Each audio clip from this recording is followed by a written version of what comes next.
सदियों पुरानी बात है। चंदन घाटी के किनारे बसे एक छोटे से गांव चंदनपुर में श्याम नाम का एक बेहद परिश्रमी लकड़हारा रहता था। उसके परिवार में उसके अलावा केवल उसकी बीमार माँ कौशल्या थी। श्याम सूरज उगने से पहले ही उठ जाता और अपनी कुल्हाड़ी लेकर घने जंगलों की तरफ निकल पड़ता था। वह दिन भर भारी भरकम लकड़ियां काटता, अपना पसीना बहाता, लेकिन एक अजीब सी बदकिस्मती उसके साथ जुड़ी थी। वह जब भी अच्छी लकड़ियां काटकर बाजार ले जाने के लिए रखता, रात भर में या तो उनमें दीमक लग जाती या वे अंदर से पूरी तरह खोखली होकर सड़ जाती थीं। इस रहस्यमय घटना ने उसे भीतर तक तोड़ दिया था। हे प्रभु, आखिर मेरे भाग्य में ऐसा कौन सा श्राप लिखा है? मैं इतनी ईमानदारी से मेहनत करता हूँ, जंगल के सबसे मजबूत पेड़ छाट कर लाता हूँ, फिर भी मेरी लकड़ियां रातों रात कैसे राख बन जाती हैं? मुझे तो कुछ समझ नहीं आ रहा कि ये कौन सा दुर्भाग्य है जो मेरा पीछा नहीं छोड़ रहा। लकड़ियों के इस लगातार नुकसान के साथ साथ श्याम के जीवन पर एक और दुखों का पहाड़ टूट पड़ा था। उसकी वृद्ध माँ कौशल्या की तबीयत दिन प्रतिदिन बिगड़ती ही जा रही थी। श्याम अपनी सूखी रोटियों में से भी पैसे बचाकर उनकी दवा दारू पर खर्च कर रहा था, लेकिन कोई सुधार नहीं हो रहा था। माँ, अब बहुत हो गया। आप जल्दी से अपना शॉल ओढ़ लीजिए। मैं आपको आज ही गांव के सबसे बड़े और अनुभवी वैद्य जी के पास ले जाऊंगा। नहीं मेरे लाल, मुझे कहीं नहीं जाना। तू खामखा परेशान हो रहा है। बस जंगल से कोई जड़ी बूटी लाकर काढ़ा बना दे। माँ, आप कैसी बातें कर रही हैं? वैद्य जी जब तक आपकी बीमारी को समझेंगे नहीं, आपकी नाड़ी नहीं टटोलेंगे, तो वो सही दवा कैसे देंगे? आपको मेरे साथ उस दवाखाने तक चलना ही होगा। मेरी बात मान ले श्याम, मैंने मना कर दिया ना। घर की हालत मुझसे छुपी नहीं है। 2 वक्त की रोटी के लाले पड़े हैं और तू मेरी इस ढलती उम्र पर अपनी कमाई लुटा रहा है। लकड़ियों का व्यापार वैसे ही चौपट हो रखा है, फिर ये फालतू का खर्च क्यों? अपनी बूढ़ी और बीमार माँ की ये हताश कर देने वाली बातें सुनकर श्याम का गला रुंध गया। उसने अपनी आंखों में आए आंसुओं को छुपाते हुए बहुत ही प्रेम और शांति से जवाब दिया। माँ, मेरे लिए दुनिया में आपसे बढ़कर कोई भगवान नहीं है। आपकी सेवा करना, आपको इस दर्द से बाहर निकालना ही मेरे जीवन का एकमात्र लक्ष्य है। आप पैसों की चिंता बिल्कुल मत कीजिए। मुझे ये सब ठीक नहीं लग रहा है बेटा। तू एक काम कर, खुद ही जाकर वैद्य जी से कोई सस्ती सी पुड़िया ले आ। मुझे वहां तक मत ले जा। माँ की जिद के आगे अंततः श्याम को झुकना पड़ा। वह अपनी कुल्हाड़ी घर पर छोड़कर अकेला ही वैद्य की कुटिया की ओर निकल पड़ा। रास्ते में पनघट के पास उसे गांव का एक नौजवान रमेश मिल गया। अरे श्याम भाई, राम राम। इतनी तेज चिलचिलाती धूप में कहाँ जा रहे हो? क्या बात है? राम राम रमेश भाई। कहीं नहीं, बस अपनी माँ के लिए कुछ दवाइयाँ लेने जा रहा हूँ। उनकी छाती का दर्द और खांसी कम होने का नाम ही नहीं ले रहे हैं। हाँ यार, कौशल्या काकी काफी बीमार रहने लगी हैं। वैसे गांव के चौपाल पर ये भी बातें हो रही हैं कि इस बार भी तुम्हारी लकड़ियां बाजार तक पहुंचने से पहले ही दीमक खा गईं। चौपाल पर जो सुना वो 100% सच है रमेश। इस बार भी मेरी मेहनत मिट्टी में मिल रही। एक भी लकड़ी बिकने लायक नहीं बची। मैं खुद इस उलझन में हूं कि मेरी कुल्हाड़ी को या मेरी किस्मत को किसकी काली नजर लग गई है। श्याम भाई, मुझे तो ऐसा लगता है कि तुम जंगल के उस हिस्से से लकड़ियां काट रहे हो जहां के पेड़ पहले से ही खोखले होते हैं। शायद तुम्हारी परख में कोई चूक हो रही है। ऐसा नहीं है रमेश। मैं पेड़ की छाल से लेकर उसकी मजबूती तक सब थोक बजाकर देखता हूं, फिर भी पता नहीं विधाता ने मेरी किस्मत में ये कौन सा रोड़ा अटका रखा है। रमेश भी श्याम की इस अजीब उलझन को सुनकर सोच में पड़ गया। श्याम भारी कदमों से वहां से आगे निकल गया। समय बीतता जा रहा था। परंतु कौशल्या का बुखार और खांसी कम होने की बजाय बढ़ती ही जा रही थी। श्याम अब सच में अंदर से घबराने लगा था। हे परमेश्वर, अब मैं किस दिशा में जाऊं? माँ बिस्तर से उठने में भी असमर्थ है और मेरी जेब में एक फूटी कौड़ी नहीं बची है।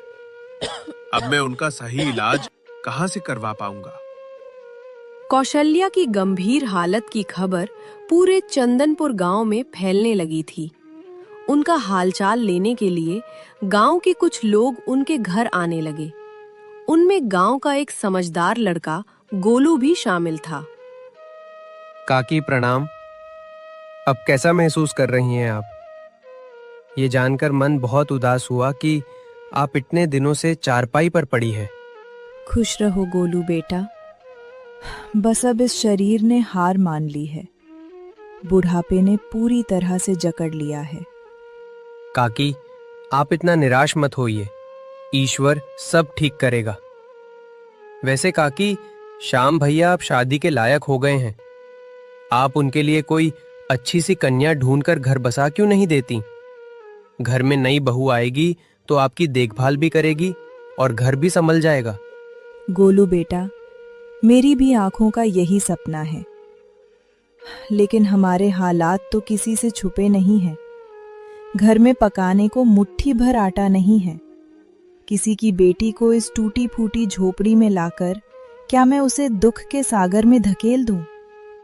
आपकी चिंता बिल्कुल जायज है काकी। विधाता ने सच में आप दोनों माँ बेटे की बहुत कठिन परीक्षा ले रखी है। गोलू की बातों ने कौशल्या के दिल के जख्म हरे कर दिए और उनकी आंखों से आंसू छलक पड़े। दरवाजे के बाहर खड़ा श्याम ये सब सुन रहा था और अपने हालातों से पूरी तरह हार चुका था।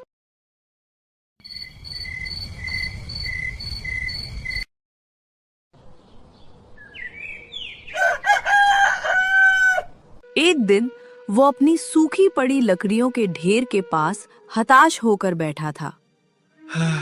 पता नहीं इस लकड़ी में ऐसा क्या दोष है जो बाजार पहुंचते ही राख हो जाती है। उधर माँ मौत के मुहाने पर खड़ी है और मैं कुछ नहीं कर पा रहा। क्या मेरे जीवन में कभी सवेरा होगा?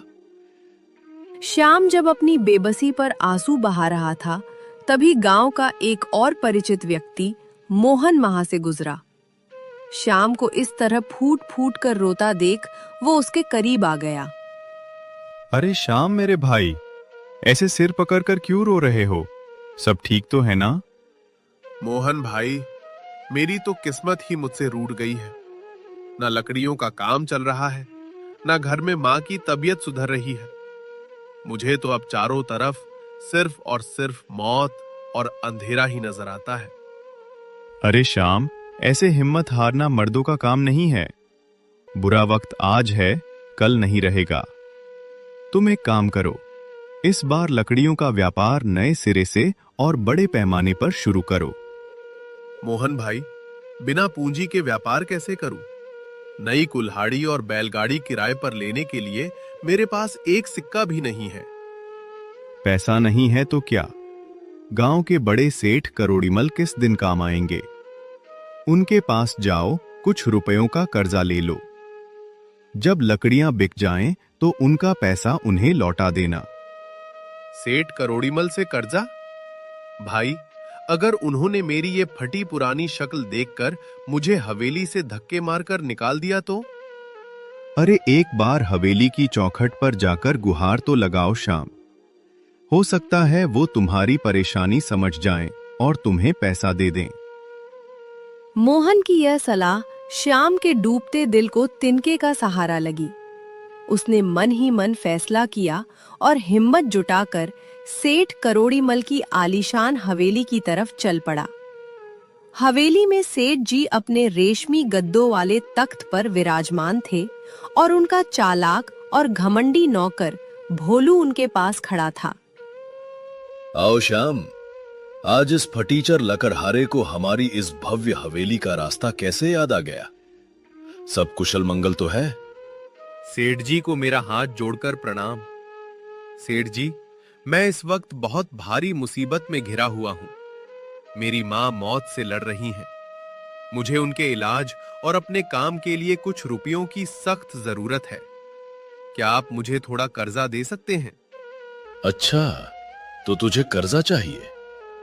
देख श्याम, करोड़ी मल की तिजोरी में रुपयों की कोई कमी नहीं है, पर तू मुझे यह समझा कि मेरा दिया हुआ रुपया मेरे भारी ब्याज के साथ तू मुझे वापस कब करेगा?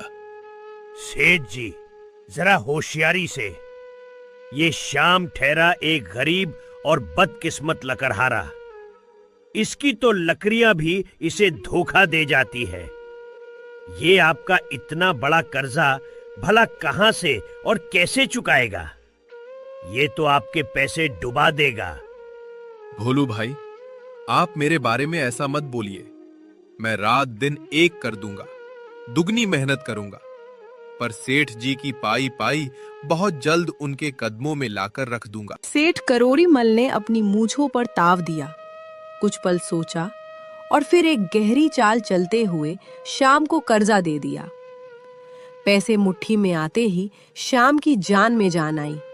वो खुशी खुशी घर की तरफ दौड़ा और सीधे अपनी माँ के पास पहुंचा।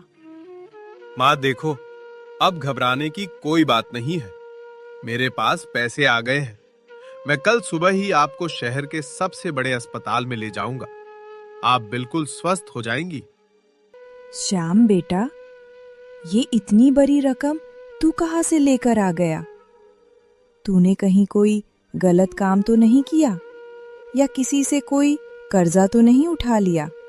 हाँ माँ, मैंने गांव के सेठ करोड़ी मल से कुछ रुपए उधार लिए हैं। आपकी जान बचाने के लिए मेरे पास इसके अलावा कोई और रास्ता नहीं था। अरे ना समझ लड़के, तूने अपने ही पैरों पर कुल्हाड़ी मार ली। तूने सेठ करोड़ी मल के उस दलदल में पैर रख दिया है जहां से कोई बाहर नहीं आ पाता। और उसका वो नौकर भोलू, वो तो महाकपटी है। वे दोनों हम गरीबों का खून चूस लेंगे। माँ की ये चेतावनी सुनकर श्याम की खुशी थोड़ी फीकी पड़ गई, लेकिन उसने खुद को संभाला और अपनी माँ को सांत्वना दी। माँ, अभी आप इन सब बातों को भूल जाइए और बस अपने इलाज पर ध्यान दीजिए। मेरे लिए सिर्फ आपकी सांसें मायने रखती है। अगर आपको कुछ हो गया तो मेरा इस दुनिया में वैसे भी कोई मोल नहीं है। श्याम अपनी माँ को शहर के एक अच्छे अस्पताल में ले गया। वहाँ इलाज तो बहुत अच्छा हुआ, लेकिन उन महंगी दवाइयों और अस्पताल के खर्चों में सेठ का दिया हुआ सारा कर्जा पानी की तरह बह गया। श्याम अब पूरी तरह से सेठ के जाल में फंस चुका था। हे भगवान, कर्जे की सारी रकम तो माँ के इलाज में ही खत्म हो गई। अब मैं सेठ जी को उनका ब्याज कहां से दूंगा? मैं तो कहीं का नहीं रहा। श्याम अब दिन रात इसी गहरी चिंता में डूबने लगा और फिर एक मनहूस सुबह वही हुआ जिसका श्याम और उसकी माँ को सबसे ज्यादा खौफ था। सेठ करोड़ी मल और उसका नौकर भोलू कर्जा वसूलने के लिए श्याम की झोपड़ी के बाहर आ धमके। श्याम, ओ श्याम के बच्चे, बाहर निकल अपनी झोपड़ी से। तेरी मोहलत का समय कल ही खत्म हो चुका है। बाहर आ और मेरा पैसा मेरे ब्याज के साथ बाहर लेकर आ। सेठ जी, अभी तो मेरे पास आपको देने के लिए एक भी सिक्का नहीं है। सारा पैसा माँ की दवाइयों में लग गया। देखा सेठ जी, मैंने तो आपको उसी दिन चेताया था। ये फटेहाल लोग कर्जा लेते वक्त तो पैरों में गिरते हैं और देते वक्त ऐसे ही बीमारियों का रोना रोते हैं। कान खोलकर सुन ले श्याम, मैं यहां तेरी झूठी कहानियां सुनने नहीं आया हूं। मुझे ये बता कि मेरी रकम मेरी तिजोरी में वापस कब पहुंचेगी? सेठ जी, मुझ गरीब पर थोड़ी सी दया कीजिए। मैं आपका एक एक पैसा सूद समेत लौटा दूंगा। मुझे बस 1 महीने की मोहलत और बख्श दीजिए। ठीक है, मैं तुझे आखिरी बार 1 महीने का समय और दे रहा हूं, लेकिन याद रखना, इसके बाद मैं तेरा कोई भी आंसू या बहाना नहीं सुनूंगा। सेठ जी और भोलू वहां से धमका कर चले गए। श्याम ने अब दिन रात पागलों की तरह मेहनत करना शुरू कर दिया। वो लकड़ी काटने के अलावा गांव-गांव जाकर मजूरी करता, बोरे उठाता। लेकिन सेठ का भारी भरकम ब्याज इतना था कि पैसे बिल्कुल भी जमा नहीं हो पा रहे थे। इतनी हड्डियां गलाने के बाद भी ये कर्जे का पहाड़ टस से मस नहीं हो रहा है। हे ईश्वर, अब तू ही कोई चमत्कार कर, वरना हम बर्बाद हो जाएंगे। कौशल्या अपने जवान बेटे की ये दुर्दशा देखकर खून के आंसू रोती थी। श्याम, मैंने तुझे उसी दिन रोका था मेरे लाल। मेरी इस सड़ी हुई जान की वजह से आज तो इतनी भयानक तकलीफ से गुजर रहा है। माँ, आप खुद को दोष मत दीजिए। मैं कोई ना कोई जुगाड़ जरूर निकाल लूंगा। मुझे उसी दिन भगवान ने उठा लिया होता बेटा, तो कम से कम आज ये मनहूस दिन तो नहीं देखना पड़ता। माँ, आप शांत हो जाइए। आपका बेटा इतनी जल्दी हार मानने वालों में से नहीं है। समय का पहिया तेजी से घूमा और देखते ही देखते वो 1 महीना भी रेत की तरह हाथों से फिसल गया। सेठ करोड़ी मल और उसका नौकर भोलू अपने गुंडों के साथ श्याम के आंगन में आ धमके। श्याम, चल बाहर आ। आज तेरा सारा नाटक खत्म। मेरे पूरे पैसे आज के आज मेरे हाथ पर रख, वरना अंजाम बहुत बुरा होगा। सेठ जी, मैं बहुत मजबूर हूं। मैंने दिन रात एक कर दिया, फिर भी पैसों का इंतजाम नहीं हो पाया। मुझ पर थोड़ा और रहम खाइए। सेठ जी, देखिए ये भिखारी कैसे आपको फिर से बेवकूफ बनाने की कोशिश कर रहा है। बातों से ये नहीं मानेगा, इसे सीधा करना ही पड़ेगा। बहुत हो गई तेरी बकवास। अगर तेरे पास नगद पैसे नहीं है तो जा अंदर से अपनी जमीन और झोपड़ी के कागज लेकर आ। आज से तेरी ये जमीन मेरी हुई। सेठ जी, ये आप क्या भयंकर जुल्म कर रहे हैं। अगर ये छत ही छिन गई तो मैं और मेरी बीमार माँ इस खुले आसमान के नीचे गर्मी से मर जाएंगे। यही तो हमारा इकलौता आसरा है। वो मेरी सिरदर्दी नहीं है, मुझे सिर्फ अपने पैसों से मतलब है। जल्दी से कागज निकाल। श्याम ने अपने घर के कागज देने से साफ इनकार कर दिया। इस पर सेठ करोड़ी मल आग बबूला हो गए। भोलू नौकर के इशारे पर गुंडों ने श्याम और कौशल्या का सारा बचा खुचा सामान घर से बाहर सड़क पर फेंक दिया। खेत नहीं दे सकता तो आज से ये घर मैंने जब्त किया। निकल जा अपनी इस बीमार मां को लेकर मेरी नजरों के सामने से। और हां, अगर दोबारा गांव में दिखा तो हड्डियां तुड़वा दूंगा। सेठ जी ने झोपड़ी के दरवाजे पर अपना बड़ा सा ताला जड़ दिया। श्याम और कौशल्या पूरी तरह बेघर होकर सड़क की धूल फाकने पर मजबूर हो गए। उनके पास जाने के लिए कोई भी ठिकाना नहीं बचा था। श्याम, आंसू मत बहा मेरे लाल। तू मेरा हाथ पकड़ और मेरे साथ भैरव वाहिनी जंगल की तरफ चल। भैरव वाहिनी जंगल की तरफ? लेकिन माँ, उस खूंखार और घने जंगल में हम क्या करेंगे? वहां तो जंगली जानवरों का डेरा है। तू अपनी माँ पर विश्वास रख बेटा और बिना कोई सवाल किए मेरे साथ चल।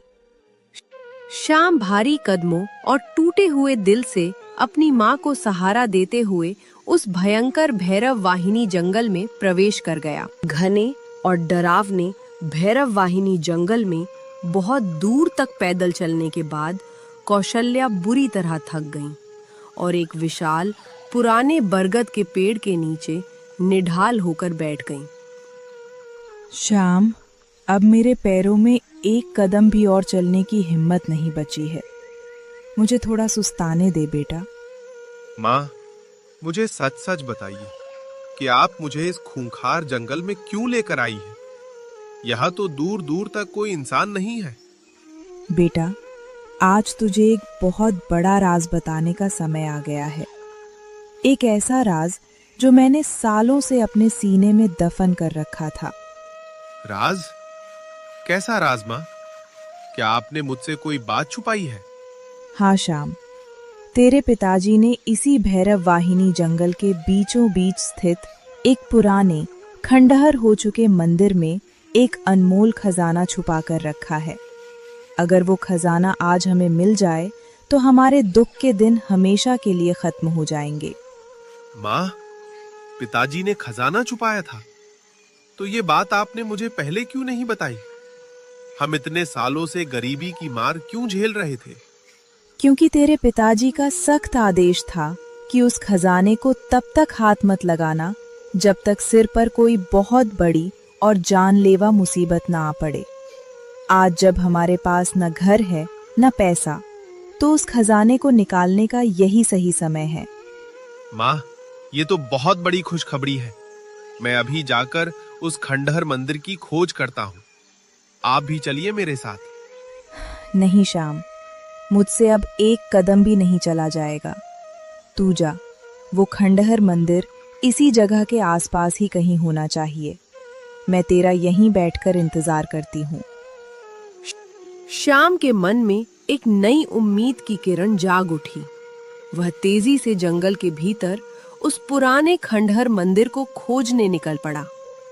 काफी देर तक झाड़ियों और कांटों से जूझने के बाद भी उसे कोई मंदिर नहीं दिखाई दिया।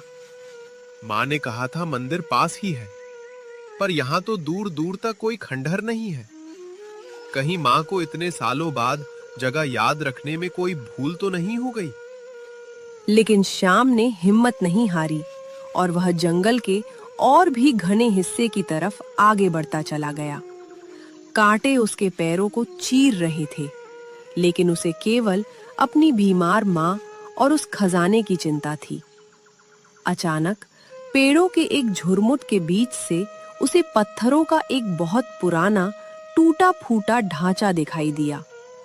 अरे, वह सामने क्या है? लगता है वह पत्थरों की कोई प्राचीन इमारत है। शायद माँ इसी पुराने खंडहर मंदिर की बात कर रही थी। मुझे जल्दी से वहां जाकर देखना चाहिए। श्याम दौड़कर उस ढांचे के पास पहुंचा। वह सचमुच एक बहुत ही प्राचीन और वीरान खंडहर मंदिर था, जिसकी दीवारें ढह चुकी थीं और जगह-जगह जंगली बेलें और काई उगी हुई थीं। मंदिर तो मिल गया, लेकिन इतने बड़े खंडहर में पिताजी ने वह खजाना कहाँ छुपाया होगा? मुझे चप्पा चप्पा छान मारना पड़ेगा। श्याम ने उस वीरान मंदिर के अंदर प्रवेश किया। वहां दिन के उजाले में भी काफी अंधेरा और डरावना सन्नाटा था। वह भारी पत्थरों को हटाकर और पुरानी टूटी मूर्तियों के पीछे अपना खजाना ढूंढने लगा। यहाँ तो कुछ भी नहीं है, सिर्फ धूल, मकड़ी के जाले हैं। हे भगवान, कहीं किसी और ने तो वह खजाना पहले ही नहीं निकाल लिया? अगर ऐसा हुआ तो मेरी माँ का क्या होगा? श्याम निराश होकर वापस लौटने ही वाला था कि तभी उसकी नजर मंदिर के एक अंधेरे कोने में दीवार के भीतर बने एक छोटे से ताक पर पड़ी। वहां एक पुरानी धूल फाकती हुई लाल रंग के कपड़े की पोटली रखी हुई थी। उस लाल कपड़े की पोटली को देखते ही श्याम की आंखों में चमक आ गई। अरे वाह, वो लाल कपड़े की पोटली कैसी है? जरूर पिताजी ने इसी लाल पोटली के अंदर सोने चांदी के सिक्के और कीमती जेवरात छुपाए होंगे। आज मेरी सारी लाचारी दूर हो जाएगी। श्याम दौड़कर उस ताक के पास गया और उसने कांपते हाथों से उस लाल कपड़े की पोटली को उठा लिया। लेकिन पोटली को हाथ में लेते ही श्याम का खिला हुआ चेहरा अचानक उतर गया। ये क्या? ये पोटली तो बहुत ही ज्यादा हल्की है। अगर इसमें सोने चांदी होता तो इसका वजन इतना कम थोड़ी होता। श्याम ने धड़कते दिल से उस लाल कपड़े की गांठ खोली और उसके अंदर देखा। अंदर का नजारा देखकर श्याम पूरी तरह से सन्न रह गया, जैसे उसके पैरों तले जमीन खिसक गई हो। है? ये क्या भद्दा मजाक है? इस लाल कपड़े में तो केवल एक सूखी हुई आम की गुठली रखी है। पिताजी ने इस मामूली सी आम की गुठली को खजाना क्यों कहा था? ऐसी गुठलियां तो गांव के बच्चे चूसकर सड़क पर फेंक देते हैं।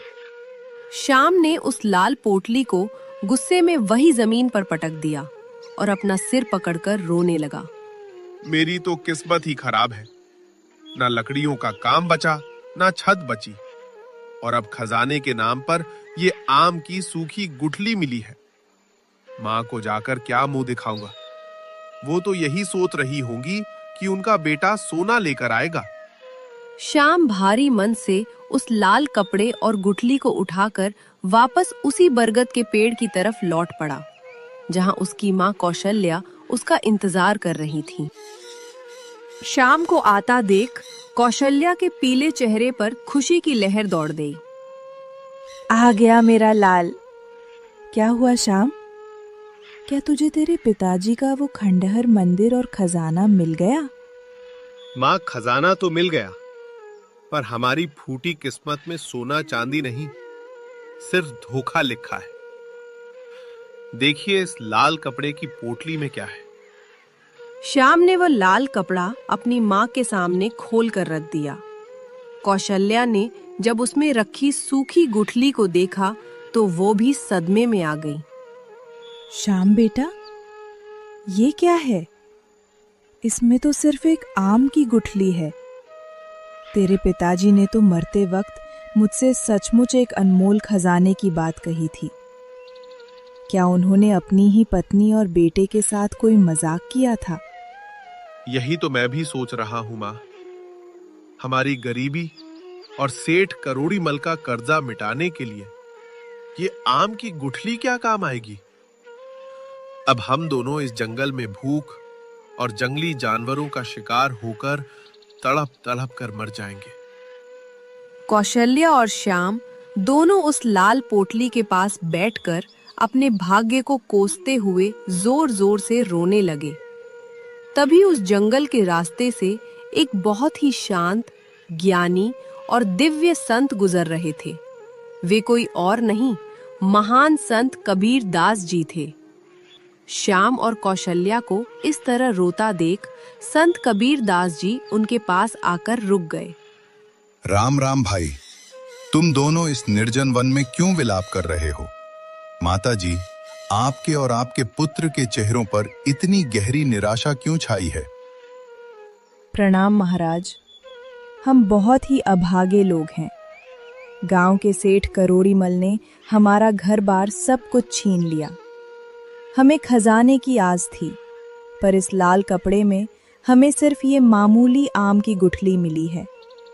हमारा तो पूरा जीवन ही खत्म हो गया है महाराज। अरे अज्ञानी इंसानों, तुम सोने और चांदी के निर्जीव टुकड़ों को ही खजाना समझते हो। असली खजाना तो प्रकृति का होता है, जो जीवन देता है। क्या सोना तुम्हारी भूख मिटा सकता है? लेकिन महाराज, हम इस एक सूखी गुठली का क्या करेंगे? हमारे पास तो इसे बोने के लिए अपनी 1 इंच जमीन भी नहीं बची है। सुनो श्याम, ये कोई मामूली गुठली नहीं है। ये तुम्हारे पिताजी का सच्चा और जादुई खजाना है। अगर तुम पूरी ईमानदारी और जी तोड़ मेहनत से इस गुठली को धरती माता की गोद में सौंप दोगे, तो ये तुम्हें इतना मीठा फल देगी जितना तुमने सपने में भी नहीं सोचा होगा। महाराज, क्या सचमुच इस आम की गुठली में कोई चमत्कार है? चमत्कार गुठली में नहीं, तुम्हारी सच्ची लगन और विश्वास में होता है। चंदनपुर गांव के बाहर जो बंजर और वीरान जमीन पड़ी है, तुम वहीं जाकर एक छोटी सी झोपड़ी बनाओ और इस आम की गुठली को बो दो। ईश्वर तुम्हारा कल्याण करेगा। इतना कहकर संत कबीर दास जी अपने मार्ग पर आगे बढ़ गए। उनकी बातें सुनकर श्याम और कौशल्या के मृत प्राय मन में एक नई ऊर्जा और आशा का संचार हुआ। माँ, संत महात्माओं की वाणी कभी झूठी नहीं होती। हमें उनकी बात जरूर माननी चाहिए। चलिए हम वापस चंदनपुर गांव की सीमा पर चलते हैं। तू सही कह रहा है बेटा। जब भगवान ने सारे दरवाजे बंद कर दिए हैं, तो शायद यही हमारा आखिरी रास्ता है। दोनों माँ बेटे उस खूंखार जंगल से बाहर आकर चंदनपुर गांव के बाहर एक पथरीली और बंजर जमीन के पास पहुंच गए। श्याम ने वहां सूखी लकड़ियों और घास फूस से एक छोटी सी झोपड़ी तैयार की। माँ, आप इस झोपड़ी में आराम कीजिए। मैं अभी इस बंजर जमीन की खुदाई करके ये आम की गुठली बो देता हूँ। श्याम ने दिन रात एक करके पसीना बहाकर उस कठोर और पथरीली जमीन को खोदा और उस लाल कपड़े से निकालकर गुठली को बड़े ही प्यार से मिट्टी में दबा दिया। वह रोज दूर नदी से पानी लाकर उसे सींचता था। उधर गांव में सेठ करोड़ीमल के नौकर भोलू ने श्याम को देखा और हवेली जाकर सेठ को खबर दी। सेठ जी, वो फटीचर लकड़हारा श्याम और उसकी बीमार माँ जंगल से वापस आ गए हैं। गांव के बाहर झोपड़ी डालकर किसी बंजर जमीन पर मिट्टी खोद रहे हैं। करने दे भोलू। उस बंजर जमीन पर धूल और पत्थर के अलावा और क्या उगेगा? भूखे मरेंगे दोनों के दोनों। हमें उन भिखारियों से क्या मतलब? लेकिन कुछ ही दिनों में एक अद्भुत चमत्कार हुआ। श्याम ने जो आम की गुठली बोई थी, उससे बहुत तेजी से एक नन्हा पौधा निकला और देखते ही देखते वह पौधा एक विशाल, घने और हरे भरे आम के पेड़ में बदल गया। माँ, बाहर आकर देखिए, हमारा पौधा तो रातों रात एक विशाल पेड़ बन गया है। संत कबीर दास जी की बात बिल्कुल सच साबित हो रही है। अरे वाह बेटा, ये तो सच में किसी चमत्कार से कम नहीं है। मैंने अपने जीवन में इतनी तेजी से बढ़ने वाला पेड़ कभी नहीं देखा। अगले ही दिन जब श्याम सोकर उठा तो उसने देखा कि उस विशाल पेड़ की डालियों पर बहुत बड़े बड़े सुनहरे और खुशबूदार आम लटक रहे हैं। वे आम साधारण आमों से कई गुना बड़े और चमकदार थे। अरे बाप रे, इतने बड़े आम! माँ देखिए, पिताजी का खजाना फल देने लगा है। भगवान की लीला अपरंपार है बेटा। जरा एक आम तोड़कर देख, अंदर से कैसा है।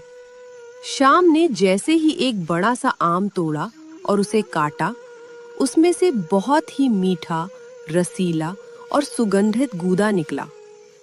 दोनों ने उसे खाया तो वे उस अलौकिक स्वाद से हैरान रह गए। माँ, ये आम तो स्वर्ग के अमृत से भी ज्यादा मीठा है। मैंने आज तक इतना स्वादिष्ट फल नहीं चखा। बेटा श्याम, तू आज ही इन आमों को टोकरी में रखकर बाजार लेकर जा। लोग इन्हें खुशी खुशी खरीद लेंगे और हमारे पास फिर से पैसे आ जाएंगे। श्याम ने कई बड़े बड़े सुनहरे आम टोकरी में रखकर चंदनपुर के बाजार में ले गया। उसने जोर जोर से आवाज लगानी शुरू की। आम ले लो, एकदम मीठे, रसीले और खुशबूदार आम ले लो। श्याम के ठेले पर इतने बड़े और अद्भुत आम देखकर बाजार के लोग उसके पास इकट्ठा हो गए। वहां गांव का लड़का गोलू और रमेश भी आ गए। अरे श्याम भैया, इतने विशाल और सुंदर आम तुम कहाँ से लाए? ये तो देखने में ही बहुत शानदार लग रहे हैं। गोलू, ये मेरी अपनी मेहनत की फसल है। तुम एक आम चक्कर देखो, स्वाद ना आए तो पैसे मत देना। लाओ श्याम भाई, एक आम मुझे भी दे दो। अगर अच्छा हुआ तो मैं अपने पूरे परिवार के लिए तुमसे ही लिया करूंगा। श्याम ने रमेश को एक आम दिया। रमेश ने वहीं उसे काटा और एक टुकड़ा खाया। खाते ही रमेश की आंखें खुशी और आश्चर्य से चमक उठीं। वाह श्याम भाई वाह, क्या अद्भुत स्वाद है। ऐसा आम तो मैंने अपनी पूरी जिंदगी में नहीं खाया। लाओ, मुझे 5 आम और दे दो। रमेश की बात सुनकर बाकी लोगों ने भी आम खरीदने शुरू कर दिए। श्याम के सारे आम बहुत ही ऊंचे दामों पर और कुछ ही देर में हाथों हाथ बिक गए। हे भगवान, तेरा लाख लाख शुक्र है। आज मेरे पास काफी पैसे जमा हो गए हैं। अब मैं माँ के लिए अच्छा खाना और नई शॉल ले जाऊंगा। श्याम खुशी खुशी अपनी झोपड़ी की तरफ लौट आया, लेकिन जब वो अपने पेड़ के पास पहुंचा तो उसकी आंखें फटी की फटी रह गईं। ये कैसे हो सकता है? मैंने तो सुबह सारे पके हुए बड़े आम तोड़ लिए थे। फिर पेड़ पर इतने सारे नए आम अपने आप कैसे उगाए? बेटा श्याम, ये कोई साधारण गुठली नहीं थी। हम जितने आम तोड़ते हैं, ये रहस्यमय पेड़ उतने ही नए आम वापस दे देता है। हमारा ये खजाना अब कभी खत्म नहीं होगा। माँ, संत कबीर दास जी ने सच कहा था, यही हमारा असली खजाना है। अब श्याम रोज टोकरी में आम लेकर बाजार जाता और आम बेचकर खूब पैसे कमाता। कुछ ही समय में श्याम चंदनपुर का एक बहुत अमीर और प्रतिष्ठित आदमी बन गया। उसने अपनी झोपड़ी और बंजर जमीन की जगह एक बहुत सुंदर और पक्का मकान बनवा लिया। श्याम की यह तरक्की गांव के सेठ करोड़ीमल और उसके नौकर भोलू से बर्दाश्त नहीं हो रही थी। सेठ जी, अनर्थ हो गया। वो श्याम लकड़हारा जो सड़क पर आ गया था, आज उसने गांव के बाहर अपना नया पक्का मकान खड़ा कर लिया है। उसके पास अचानक इतना पैसा कहां से आ रहा है? भोलू, मेरी भी समझ में कुछ नहीं आ रहा है।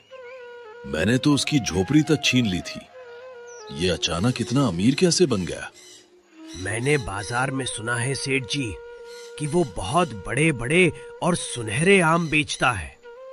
लोग कहते हैं कि वो रहस्यमयी आम है जो पेड़ से कभी खत्म ही नहीं होते। रहस्यमय आम? ऐसा भी कहीं होता है भला? भोलू, हमें किसी भी कीमत पर यह पता लगाना होगा कि इस फटीचर श्याम के पास ये रहस्यमय पेड़ कहां से आया। सेठ जी, आप बिल्कुल चिंता मत कीजिए। मैं आज रात ही अंधेरे में छुपकर श्याम के नए घर जाऊंगा और उसके इस चमत्कार का पूरा पता लगाऊंगा। रात का घना अंधेरा पूरे चंदनपुर गांव पर छा चुका था। पूरा गांव गहरी नींद में सो रहा था। नौकर भोलू दबे पांव श्याम के नए पक्के मकान की तरफ बढ़ रहा था। उसके मन में लालच और बेईमानी कूट कूट कर भरी हुई थी। वो किसी भी कीमत पर श्याम की अमीरी का राज जानना चाहता था। आज तो मैं इस श्याम का सारा राज पता करके ही मानूंगा। सेठ जी ने मुझे बहुत बड़ा काम सौंपा है। अगर मैंने वो रहस्यमयी चीज ढूंढ ली तो सेठ जी मुझे खुश होकर बहुत बड़ा इनाम देंगे। भोलू ने चुपके से श्याम के घर की एक खुली खिड़की से अंदर झांका। अंदर कमरे में श्याम और उसकी माँ कौशल्या गहरी नींद में सो रहे थे। कमरे के एक कोने में दीवार की ताक पर वही लाल रंग के कपड़े की पोटली सुरक्षित रखी हुई थी, जिसमें श्याम ने उस जादुई आम की दूसरी गुठली को संभाल कर रखा था। भोलू की लालची नजर उसी लाल पोटली पर जाकर टिक गई। भोलू दबे पांव घर के जाकर उस लाल रंग की पोटली को उठा लिया। पोटली हाथ में आते ही भोलू खुशी से पागल हो गया और बिना कोई आवाज किए वहां से सीधे सेठ करोड़ीमल की हवेली की तरफ भाग खड़ा हुआ। सेठ जी, ओ सेठ जी, मैं खाली हाथ नहीं लौटा हूँ। मैं सीधे उस लकड़हारे श्याम की किस्मत ही चुरा कर ले आया हूँ। देखिए ये लाल पोटली, इसी के अंदर उसकी सारी अमीरी का राज छिपा है। मैंने इसे उसके कमरे से चुरा लिया है। अरे वाह भोलू, तूने तो कमाल कर दिया। ला, जल्दी से ये पोटली मुझे दे। देखूं तो सही इसके अंदर कौन सा खजाना है। सेठ करोड़ीमल ने तुरंत वह लाल पोटली खोल कर देखा। उसके अंदर वही सूखी हुई आम की गुठलियां रखी हुई थी, जिन्हें श्याम ने अगली फसल के लिए संभाल कर रखा था। सेठ जी उन्हें देखकर थोड़े हैरान हुए और उनका मुंह बन गया। ये क्या है भोलू? ये तो आम की सूखी और सड़ी हुई गुठलियां लग रही हैं। क्या सच में श्याम इन्हीं गुठलियों से वो आम उगाता है? तूने कोई गलत पोटली तो नहीं उठा ली? बिल्कुल नहीं सेठ जी, मैंने बाजार में भी लोगों से पूछताछ की थी। श्याम ने यही गुठलियां उस बंजर जमीन में बोई थी। ये कोई मामूली गुठलियां नहीं हैं। अगर हम इन्हें आपकी हवेली के पीछे वाली सबसे उपजाऊ जमीन में बो दे तो सोचिए आपके पास कितने सारे आम के पेड़ आ जाएंगे। आप इस पूरे इलाके के सबसे बड़े और अमीर सेठ बन जाएंगे। भोलू, तूने तो आज मेरा दिल खुश कर दिया। मैं आज रात ही इन गुठलियों को अपनी सबसे अच्छी जमीन में जाकर बो दूंगा। अब उस श्याम लकड़हारे का खेल खत्म। अब सिर्फ मैं ही बाजार में वो रहस्यमय आम बेचूंगा और सारी दौलत मेरी होगी। सेठ करोड़ीमल लालच में इतने अंधे हो गए कि उन्होंने उसी रात अपने हाथों से वो रहस्यमय गुठलियां अपनी जमीन में बो दी।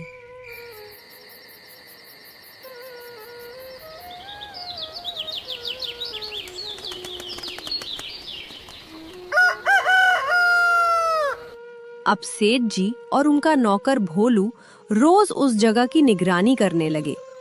कुछ ही दिनों में वहां भी आम के छोटे छोटे पौधे निकले और तेजी से विशाल पेड़ों में बदलने लगे। भोलू, देख रहे हो मेरा कमाल? मेरे पेड़ तो शाम के पेड़ों से भी ज्यादा ऊंचे और घने लग रहे हैं। अब बस आम आने की देरी है। फिर देखना मेरा रुतबा कैसे और बढ़ता है। सेठ जी, आपकी किस्मत तो हमेशा से ही तेज रही है। श्याम जैसे छोटे लकड़हारे भला आपके सामने कैसे टिक सकते हैं? अब सारा मुनाफा हमारी ही जेब में आएगा।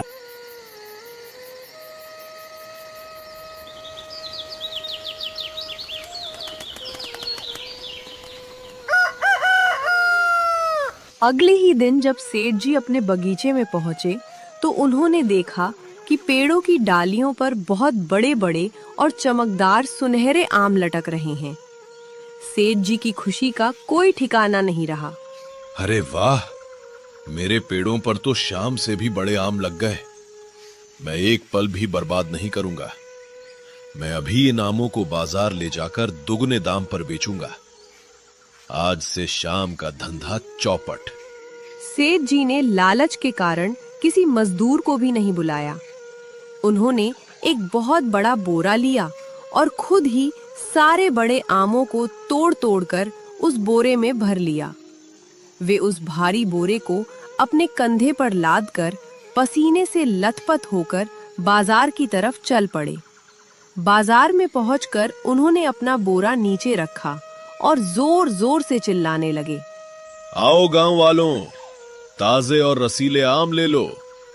उस शाम के आमों से भी दुगने बड़े, रसीले और मीठे आम ले लो। जल्दी आओ।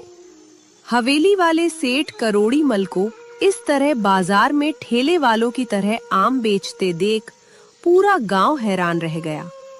शाम से रोज फल खरीदने वाले रमेश और गोलू भी वहां पहुंच गए। अरे सेठ जी, आज आप अपनी गद्देदार मसनद छोड़कर यहाँ बाजार में फल बेचने कैसे आ गए? क्या आपका नौकर भोलू आज छुट्टी पर है? रमेश, ज्यादा बकवास मत कर। आम लेना है तो ले। मेरे आम उस फटीचर शाम से भी ज्यादा मीठे और सुगंधित हैं। एक बार खाएगा तो अपनी उंगलियां चाटता रह जाएगा। सेठ जी, देखने में तो आपके आम सच में बहुत बड़े लग रहे हैं। लाओ, एक आम मुझे भी दे दो।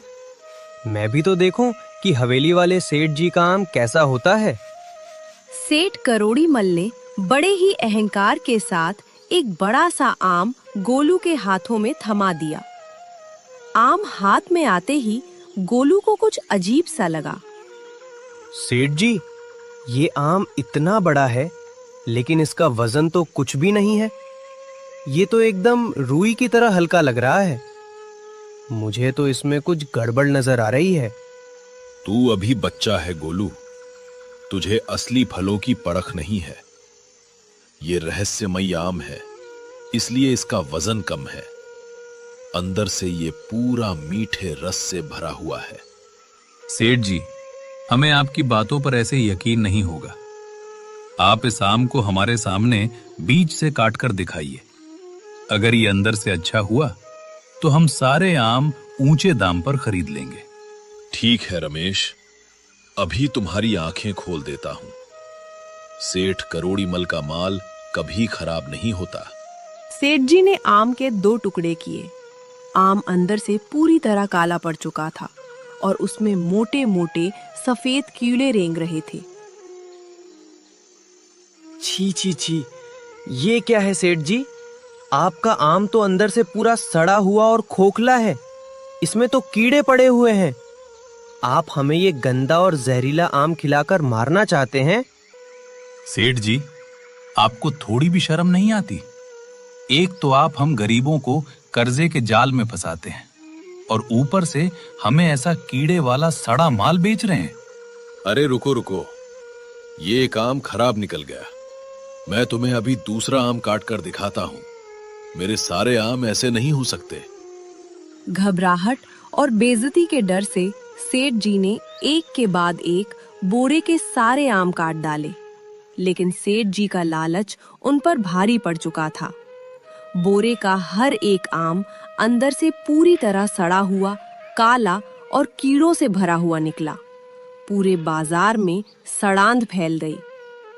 थू है आपकी इस बेईमानी और लालच पर सेठ जी। आप जैसे लालची और कपटी आदमी का माल ऐसा ही सड़ा हुआ होता है। चलिए सब लोग यहां से। इनके सड़े हुए आमों की बदबू से दम घुट रहा है। सारे गांव वाले सेठ जी को ताने मारते हुए और बुरा भला कहते हुए वहां से चले गए।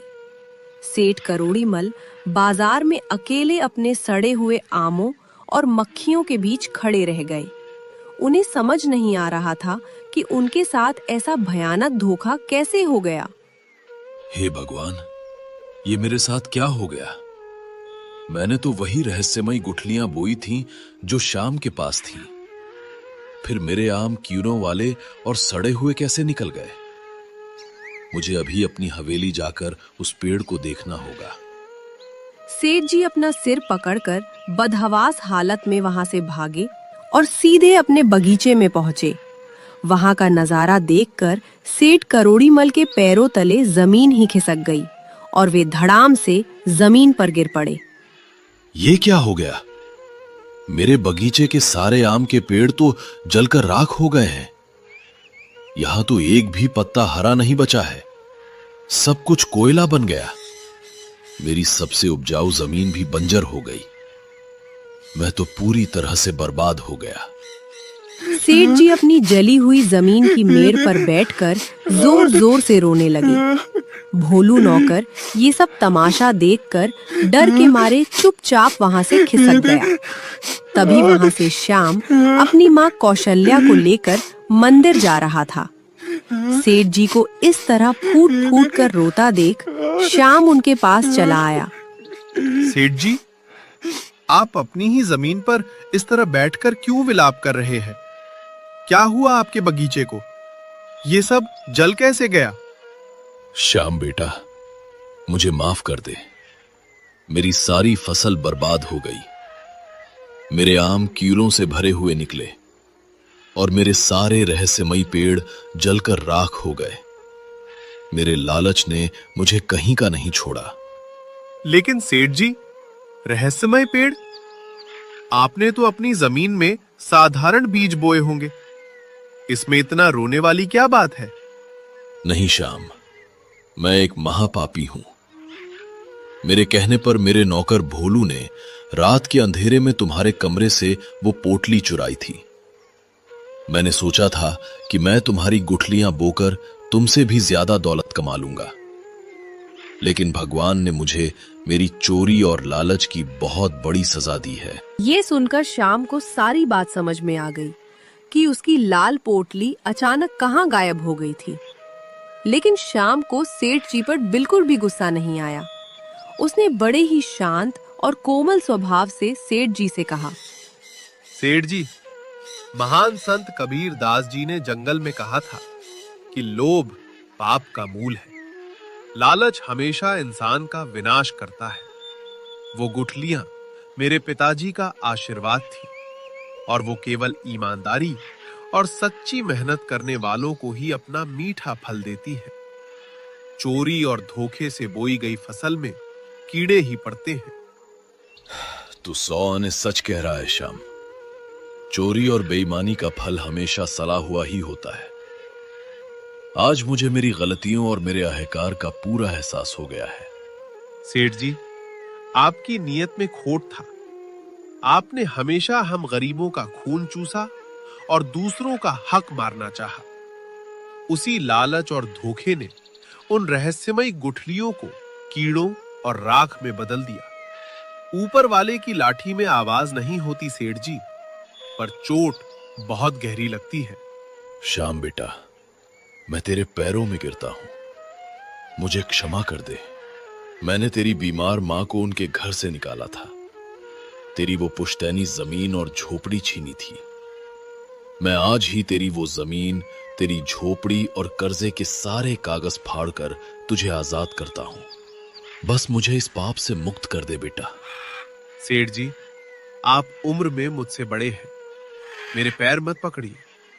अगर आपको सच में अपने किए पर पछतावा है और आपने अपना लालच छोड़ दिया है, तो भगवान आपको जरूर माफ करेगा। मैंने और मेरी मां ने आपको दिल से माफ कर दिया है। सेठ करोड़ीमल का कठोर हृदय पूरी तरह से बदल चुका था। उन्होंने उसी दिन श्याम का पुराना घर और जमीन उसे ससम्मान वापस लौटा दी और गांव के बाकी लोगों का कर्जा भी माफ कर दिया। मां, आज हमारा बुरा वक्त पूरी तरह से खत्म हो गया है। सेठ जी ने अपनी गलती मान ली है और हमारा पुराना घर हमें वापस दे दिया है। ये सब तेरे पिताजी के आशीर्वाद, संत कबीर दास जी के ज्ञान और तेरी सच्चाई का फल है बेटा। सच और मेहनत की नाव डगमगा जरूर सकती है, लेकिन कभी डूबती नहीं है। सदियों पुरानी बात है। चंदन घाटी के किनारे बसे एक छोटे से गांव चंदनपुर में श्याम नाम का एक बेहद परिश्रमी लकड़हारा रहता था। उसके परिवार में उसके अलावा केवल उसकी बीमार मां कौशल्या थी। श्याम सूरज उगने से पहले ही उठ जाता और अपनी कुल्हाड़ी लेकर घने जंगलों की तरफ निकल पड़ता था। वह दिन भर भारी भरकम लकड़ियां काटता, अपना पसीना बहाता, लेकिन एक अजीब सी बदकिस्मती उसके साथ जुड़ी थी। वह जब भी अच्छी लकड़ियां काटकर बाजार ले जाने के लिए रखता, रात भर में या तो उनमें दीमक लग जाती या वे अंदर से पूरी तरह खोखली होकर सड़ जाती थीं। इस रहस्यमय घटना ने उसे भीतर तक तोड़ दिया था। हे प्रभु, आखिर मेरे भाग्य में ऐसा कौन सा श्राप लिखा है? मैं इतनी ईमानदारी से मेहनत करता हूँ, जंगल के सबसे मजबूत पेड़ छाट कर लाता हूँ, फिर भी मेरी लकड़ियां रातों रात कैसे राख बन जाती हैं? मुझे तो कुछ समझ नहीं आ रहा कि ये कौन सा दुर्भाग्य है जो मेरा पीछा नहीं छोड़ रहा। लकड़ियों के इस लगातार नुकसान के साथ साथ श्याम के जीवन पर एक और दुखों का पहाड़ टूट पड़ा था। उसकी वृद्ध मां कौशल्या की तबीयत दिन प्रतिदिन बिगड़ती ही जा रही थी। श्याम अपनी सूखी रोटियों में से भी पैसे बचाकर उनकी दवा दारू पर खर्च कर रहा था, लेकिन कोई सुधार नहीं हो रहा था। मां, अब बहुत हो गया, आप जल्दी से अपना शॉल ओढ़ लीजिए। मैं आपको आज ही गांव के सबसे बड़े और अनुभवी वैद्य जी के पास ले जाऊंगा। नहीं मेरे लाल, मुझे कहीं नहीं जाना। तू खामखा परेशान हो रहा है। बस जंगल से कोई जड़ी बूटी लाकर काढ़ा बना दे। माँ, आप कैसी बातें कर रही हैं? वैद्य जी जब तक आपकी बीमारी को समझेंगे नहीं, आपकी नाड़ी नहीं टटोलेंगे, तो वो सही दवा कैसे देंगे? आपको मेरे साथ उस दवाखाने तक चलना ही होगा। मेरी बात मान ले श्याम, मैंने मना कर दिया ना। घर की हालत मुझसे छुपी नहीं है। 2 वक्त की रोटी के लाले पड़े हैं और तू मेरी इस ढलती उम्र पर अपनी कमाई लुटा रहा है। लकड़ियों का व्यापार वैसे ही चौपट हो रखा है, फिर ये फालतू का खर्च क्यों? अपनी बूढ़ी और बीमार मां की ये हताश कर देने वाली बातें सुनकर श्याम का गला रुंध गया। उसने अपनी आंखों में आए आंसुओं को छुपाते हुए बहुत ही प्रेम और शांति से जवाब दिया। माँ, मेरे लिए दुनिया में आपसे बढ़कर कोई भगवान नहीं है। आपकी सेवा करना, आपको इस दर्द से बाहर निकालना ही मेरे जीवन का एकमात्र लक्ष्य है। आप पैसों की चिंता बिल्कुल मत कीजिए। मुझे ये सब ठीक नहीं लग रहा है बेटा। तू एक काम कर, खुद ही जाकर वैद्य जी से कोई सस्ती सी पुड़िया ले आ। मुझे वहां तक मत ले जा। मां की जिद के आगे अंततः श्याम को झुकना पड़ा। वो अपनी कुल्हाड़ी घर पर छोड़कर अकेला ही वैद्य की कुटिया की ओर निकल पड़ा।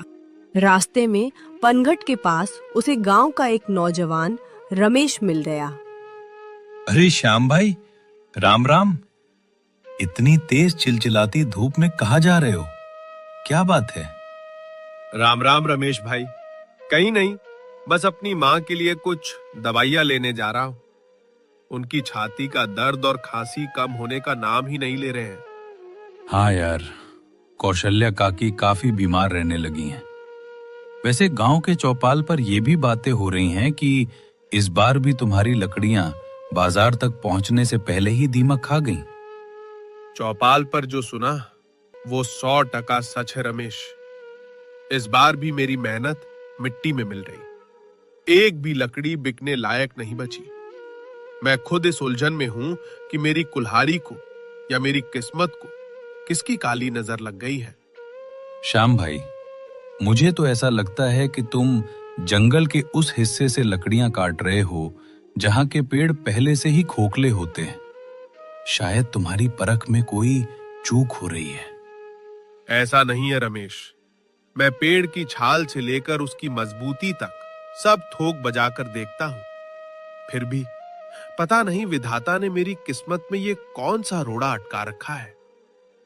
रमेश भी श्याम की इस अजीब उलझन को सुनकर सोच में पड़ गया। श्याम भारी कदमों से वहां से आगे निकल गया। समय बीतता जा रहा था, परंतु कौशल्या का बुखार और खांसी कम होने की बजाय बढ़ती ही जा रही थी। श्याम अब सच में अंदर से घबराने लगा था। हे परमेश्वर, अब मैं किस दिशा में जाऊं? मां बिस्तर से उठने में भी असमर्थ है और मेरी जेब में एक फूटी कौड़ी नहीं बची है। अब मैं उनका सही इलाज कहां से करवा पाऊंगा? कौशल्या की गंभीर हालत की खबर पूरे चंदनपुर गांव में फैलने लगी थी। उनका हालचाल लेने के लिए गांव के कुछ लोग उनके घर आने लगे। उनमें गांव का एक समझदार लड़का गोलू भी शामिल था। काकी प्रणाम। अब कैसा महसूस कर रही हैं आप? ये जानकर मन बहुत उदास हुआ कि आप इतने दिनों से चारपाई पर पड़ी हैं। खुश रहो गोलू बेटा, बस अब इस शरीर ने हार मान ली है। बुढ़ापे ने पूरी तरह से जकड़ लिया है। काकी, आप इतना निराश मत होइए। ईश्वर सब ठीक करेगा। वैसे काकी, श्याम भैया अब शादी के लायक हो गए हैं। आप उनके लिए कोई अच्छी सी कन्या ढूंढकर घर बसा क्यों नहीं देती? घर में नई बहू आएगी तो आपकी देखभाल भी करेगी और घर भी संभल जाएगा। गोलू बेटा, मेरी भी आंखों का यही सपना है, लेकिन हमारे हालात तो किसी से छुपे नहीं हैं। घर में पकाने को मुट्ठी भर आटा नहीं है। किसी की बेटी को इस टूटी फूटी झोपड़ी में लाकर क्या मैं उसे दुख के सागर में धकेल दूं? आपकी चिंता बिल्कुल जायज है काकी। विधाता ने सच में आप दोनों माँ बेटे की बहुत कठिन परीक्षा ले रखी है। गोलू की बातों ने कौशल्या के दिल के जख्म हरे कर दिए और उनकी आंखों से आंसू छलक पड़े। दरवाजे के बाहर खड़ा श्याम ये सब सुन रहा था और अपने हालातों से पूरी तरह हार चुका था।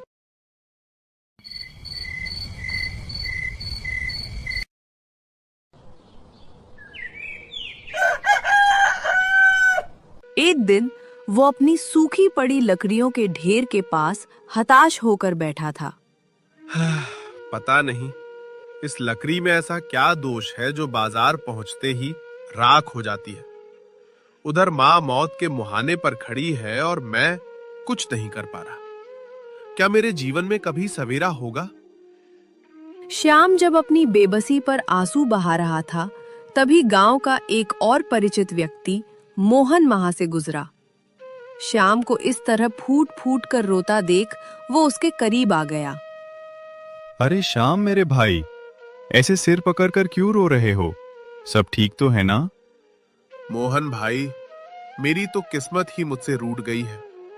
ना लकड़ियों का काम चल रहा है, ना घर में माँ की तबीयत सुधर रही है। मुझे तो अब चारों तरफ सिर्फ और सिर्फ मौत और अंधेरा ही नजर आता है। अरे श्याम, ऐसे हिम्मत हारना मर्दों का काम नहीं है। बुरा वक्त आज है, कल नहीं रहेगा। तुम एक काम करो, इस बार लकड़ियों का व्यापार नए सिरे से और बड़े पैमाने पर शुरू करो। मोहन भाई, बिना पूंजी के व्यापार कैसे करूं? नई कुल्हाड़ी और बैलगाड़ी किराए पर लेने के लिए मेरे पास एक सिक्का भी नहीं है। पैसा नहीं है तो क्या, गांव के बड़े सेठ करोड़ीमल किस दिन काम आएंगे। उनके पास जाओ, कुछ रुपयों का कर्जा ले लो। जब लकड़ियां बिक जाएं तो उनका पैसा उन्हें लौटा देना। सेठ करोड़ीमल से कर्जा?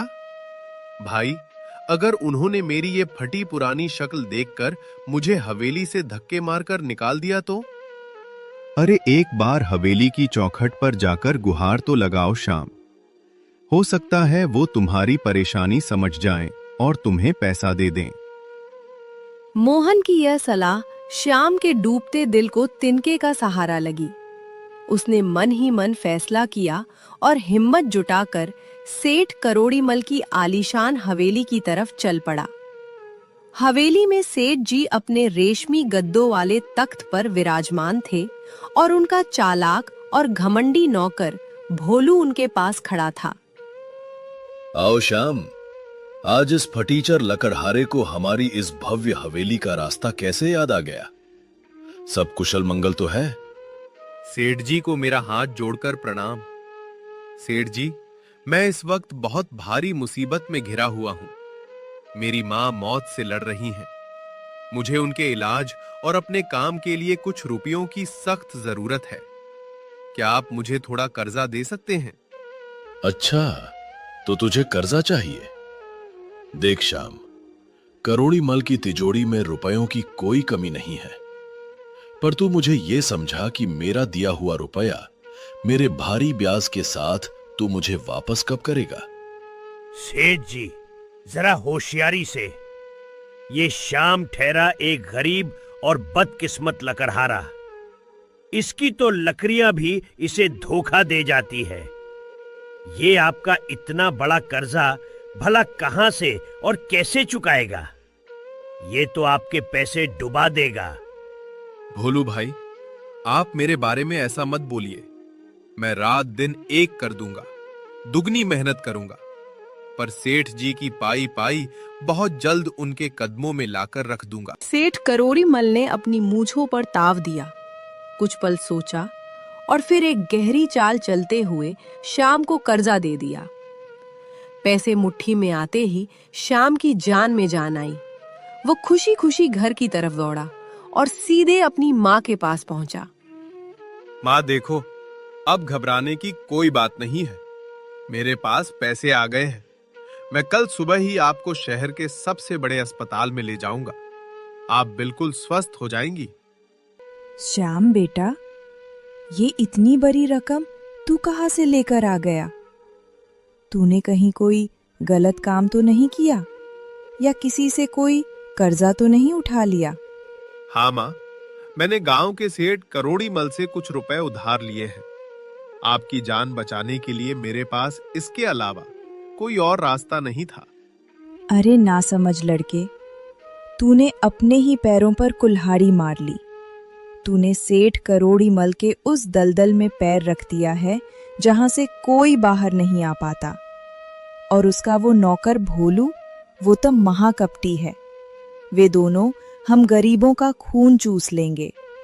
माँ की ये चेतावनी सुनकर श्याम की खुशी थोड़ी फीकी पड़ गई, लेकिन उसने खुद को संभाला और अपनी माँ को सांत्वना दी। माँ, अभी आप इन सब बातों को भूल जाइए और बस अपने इलाज पर ध्यान दीजिए। मेरे लिए सिर्फ आपकी सांसें मायने रखती हैं। अगर आपको कुछ हो गया तो मेरा इस दुनिया में वैसे भी कोई मोल नहीं है।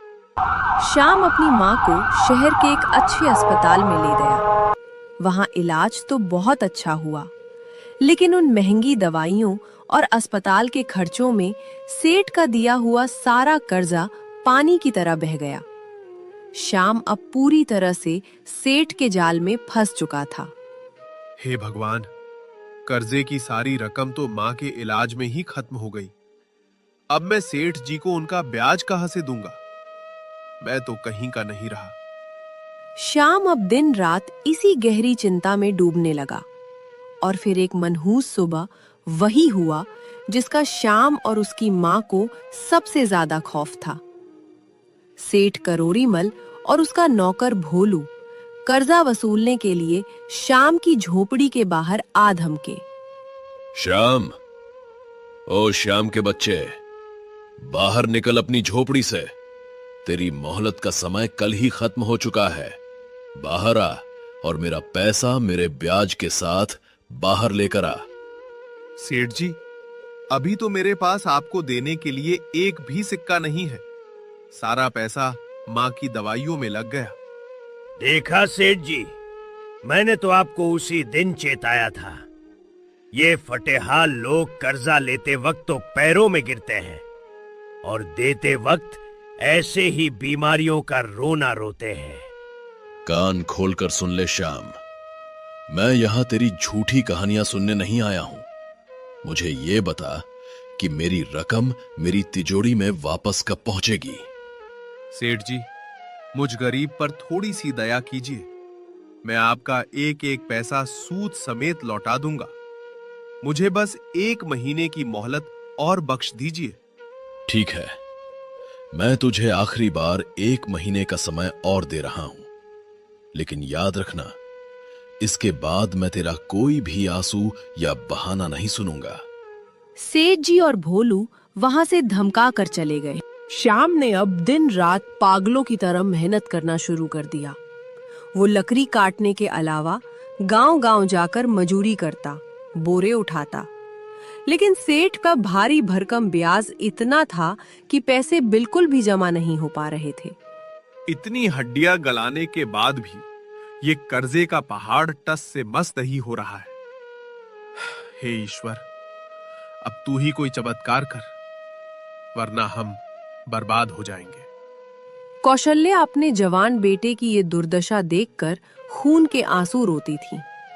श्याम, मैंने तुझे उसी दिन रोका था मेरे लाल। मेरी इस सड़ी हुई जान की वजह से आज तो इतनी भयानक तकलीफ से गुजर रहा है। माँ, आप खुद को दोष मत दीजिए। मैं कोई ना कोई जुगाड़ जरूर निकाल लूंगा। मुझे उसी दिन भगवान ने उठा लिया होता बेटा, तो कम से कम आज ये मनहूस दिन तो नहीं देखना पड़ता।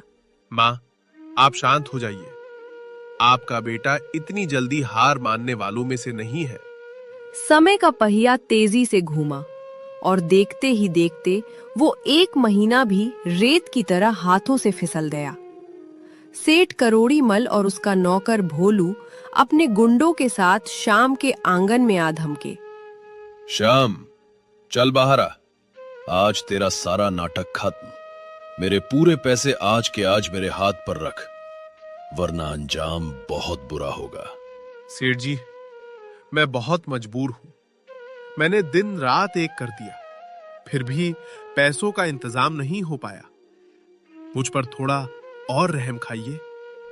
सेठ जी, देखिए ये भिखारी कैसे आपको फिर से बेवकूफ बनाने की कोशिश कर रहा है। बातों से ये नहीं मानेगा, इसे सीधा करना ही पड़ेगा। बहुत हो गई तेरी बकवास। अगर तेरे पास नगद पैसे नहीं है तो जा अंदर से अपनी जमीन और झोपड़ी के कागज लेकर आ। आज से तेरी ये जमीन मेरी हुई।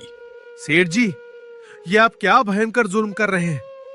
अगर ये छत ही छिन गई तो मैं और मेरी बीमार माँ इस खुले आसमान के नीचे गर्मी से मर जाएंगे। यही तो हमारा इकलौता आसरा है।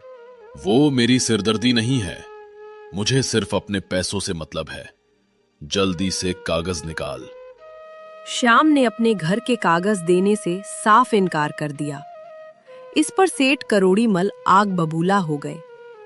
भोलू नौकर के इशारे पर गुंडों ने श्याम और कौशल्या का सारा बचा खुचा सामान घर से बाहर सड़क पर फेंक दिया।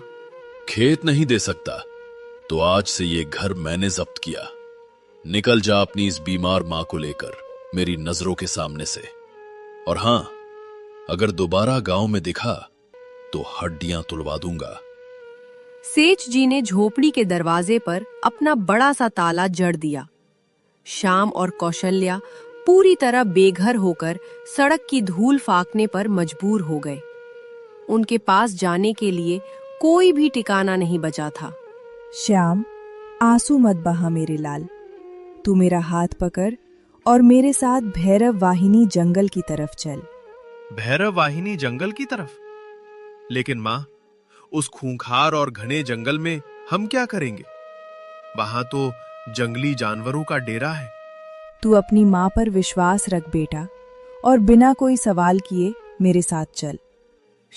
श्याम भारी कदमों और टूटे हुए दिल से अपनी माँ को सहारा देते हुए उस भयंकर भैरव वाहिनी जंगल में प्रवेश कर गया। घने और डरावने भैरव वाहिनी जंगल में बहुत दूर तक पैदल चलने के बाद कौशल्या बुरी तरह थक गईं और एक विशाल पुराने बरगद के पेड़ के नीचे निढाल होकर बैठ गईं।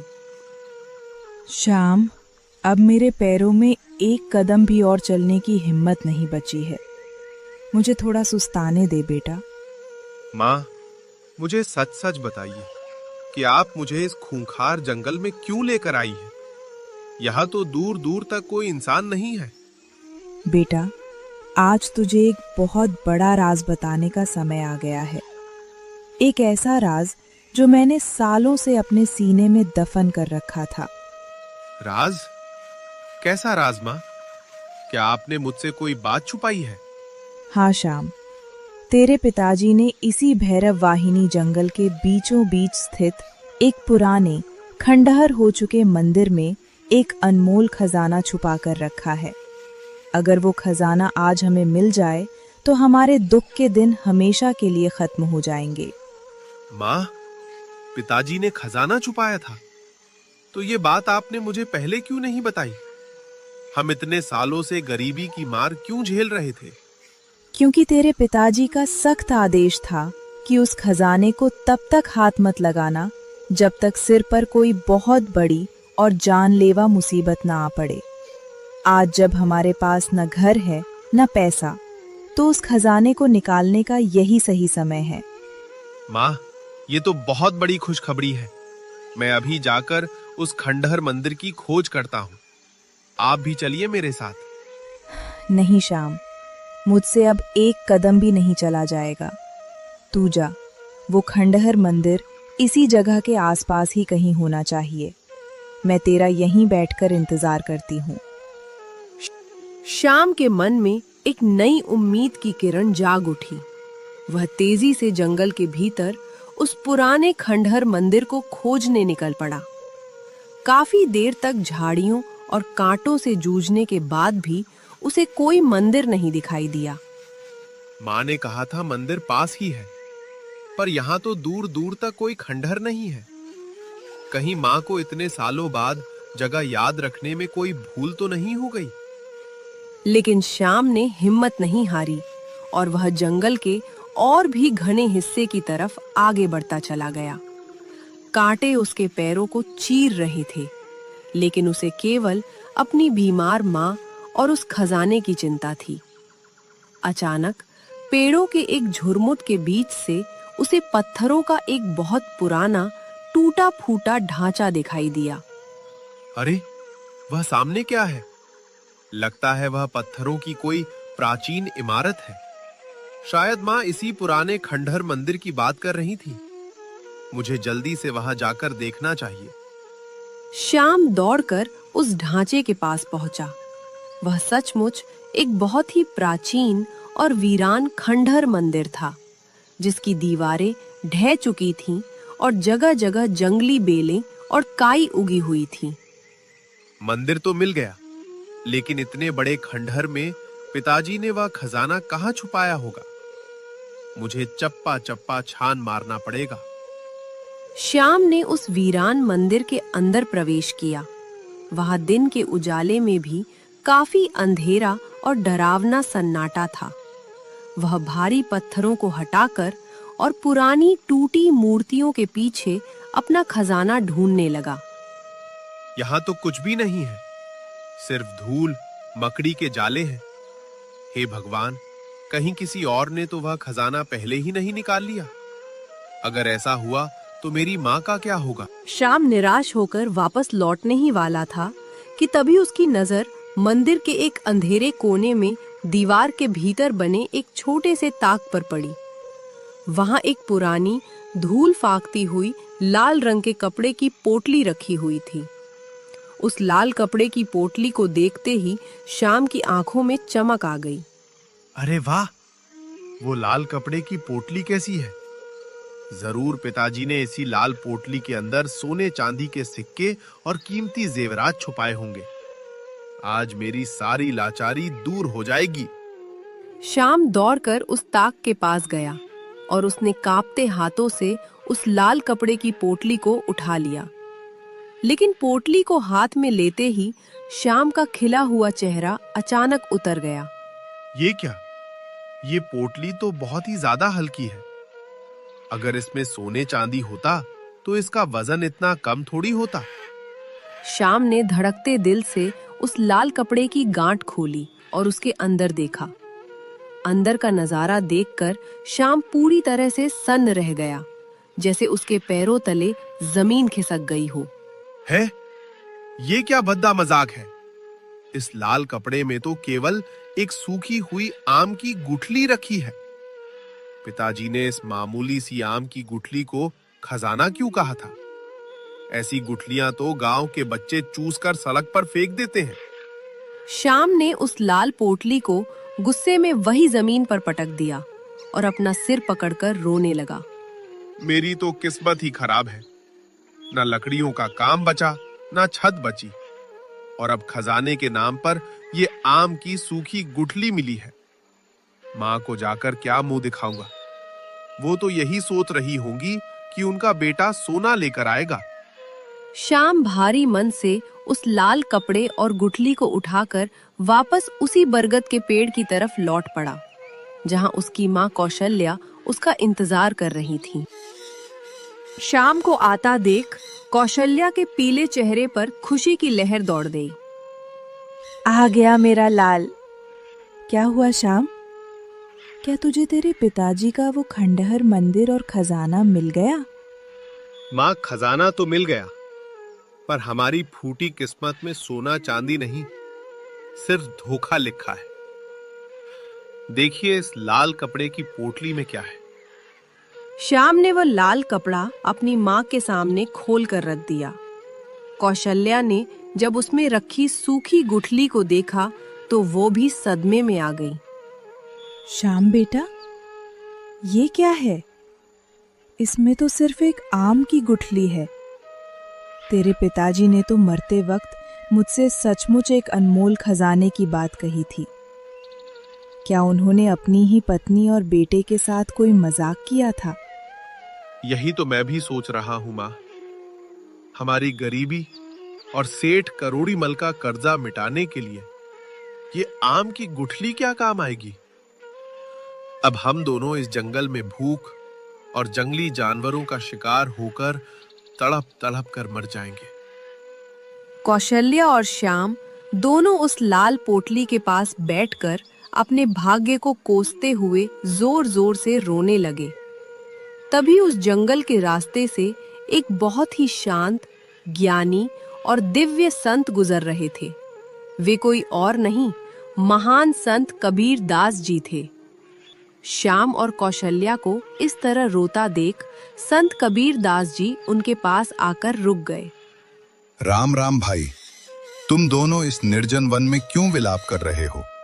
माता जी, आपके और आपके पुत्र के चेहरों पर इतनी गहरी निराशा क्यों छाई है? प्रणाम महाराज, हम बहुत ही अभागे लोग हैं। गांव के सेठ करोड़ीमल ने हमारा घर बार सब कुछ छीन लिया। हमें खजाने की आस थी, पर इस लाल कपड़े में हमें सिर्फ ये मामूली आम की गुठली मिली है। हमारा तो पूरा जीवन ही खत्म हो गया है महाराज। अरे अज्ञानी इंसानों, तुम सोने और चांदी के निर्जीव टुकड़ों को ही खजाना समझते हो।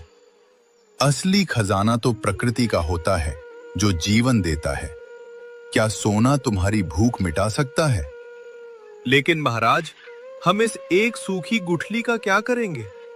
हमारे पास तो इसे बोने के लिए अपनी 1 इंच जमीन भी नहीं बची है।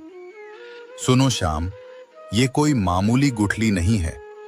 ये तुम्हारे पिताजी का सच्चा और जादुई खजाना है। अगर तुम पूरी ईमानदारी और जी तोड़ मेहनत से इस गुठली को धरती माता की गोद में सौंप दोगे, तो ये तुम्हें इतना मीठा फल देगी जितना तुमने सपने में भी नहीं सोचा होगा। महाराज, क्या सचमुच इस आम की गुठली में कोई चमत्कार है? चमत्कार गुठली में नहीं, तुम्हारी सच्ची लगन और विश्वास में होता है।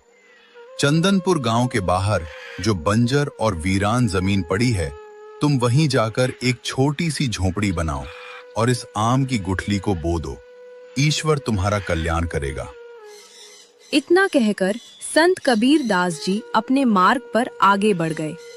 उनकी बातें सुनकर श्याम और कौशल्या के मृत प्राय मन में एक नई ऊर्जा और आशा का संचार हुआ। माँ, संत महात्माओं की वाणी कभी झूठी नहीं होती। हमें उनकी बात जरूर माननी चाहिए। चलिए, हम वापस चंदनपुर गांव की सीमा पर चलते हैं। तू सही कह रहा है बेटा। जब भगवान ने सारे दरवाजे बंद कर दिए हैं, तो शायद यही हमारा आखिरी रास्ता है। दोनों माँ बेटे उस खूंखार जंगल से बाहर आकर चंदनपुर गांव के बाहर एक पथरीली और बंजर जमीन के पास पहुंच गए। श्याम ने वहां सूखी लकड़ियों और घास फूस से एक छोटी सी झोपड़ी तैयार की। माँ, आप इस झोपड़ी में आराम कीजिए। मैं अभी इस बंजर जमीन की खुदाई करके ये आम की गुठली बो देता हूँ।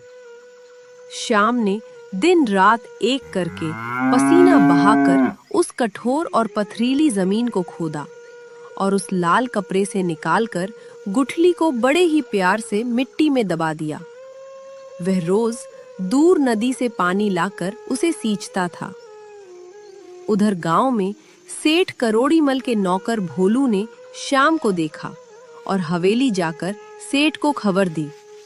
सेठ जी, वो फटीचर लकड़हारा श्याम और उसकी बीमार माँ जंगल से वापस आ गए हैं। गांव के बाहर झोपड़ी डालकर किसी बंजर जमीन पर मिट्टी खोद रहे हैं। करने दे भोलू। उस बंजर जमीन पर धूल और पत्थर के अलावा और क्या उगेगा? भूखे मरेंगे दोनों के दोनों। हमें उन भिखारियों से क्या मतलब? लेकिन कुछ ही दिनों में एक अद्भुत चमत्कार हुआ। श्याम ने जो आम की गुठली बोई थी, उससे बहुत तेजी से एक नन्हा पौधा निकला और देखते ही देखते वह पौधा एक विशाल, घने और हरे भरे आम के पेड़ में बदल गया। माँ, बाहर आकर देखिए, हमारा पौधा तो रातों रात एक विशाल पेड़ बन गया है। संत कबीर दास जी की बात बिल्कुल सच साबित हो रही है। अरे वाह बेटा, ये तो सच में किसी चमत्कार से कम नहीं है। मैंने अपने जीवन में इतनी तेजी से बढ़ने वाला पेड़ कभी नहीं देखा। अगले ही दिन जब श्याम सोकर उठा, तो उसने देखा कि उस विशाल पेड़ की डालियों पर बहुत बड़े बड़े सुनहरे और खुशबूदार आम लटक रहे हैं। वे आम साधारण आमों से कई गुना बड़े और चमकदार थे। अरे बाप रे, इतने बड़े आम!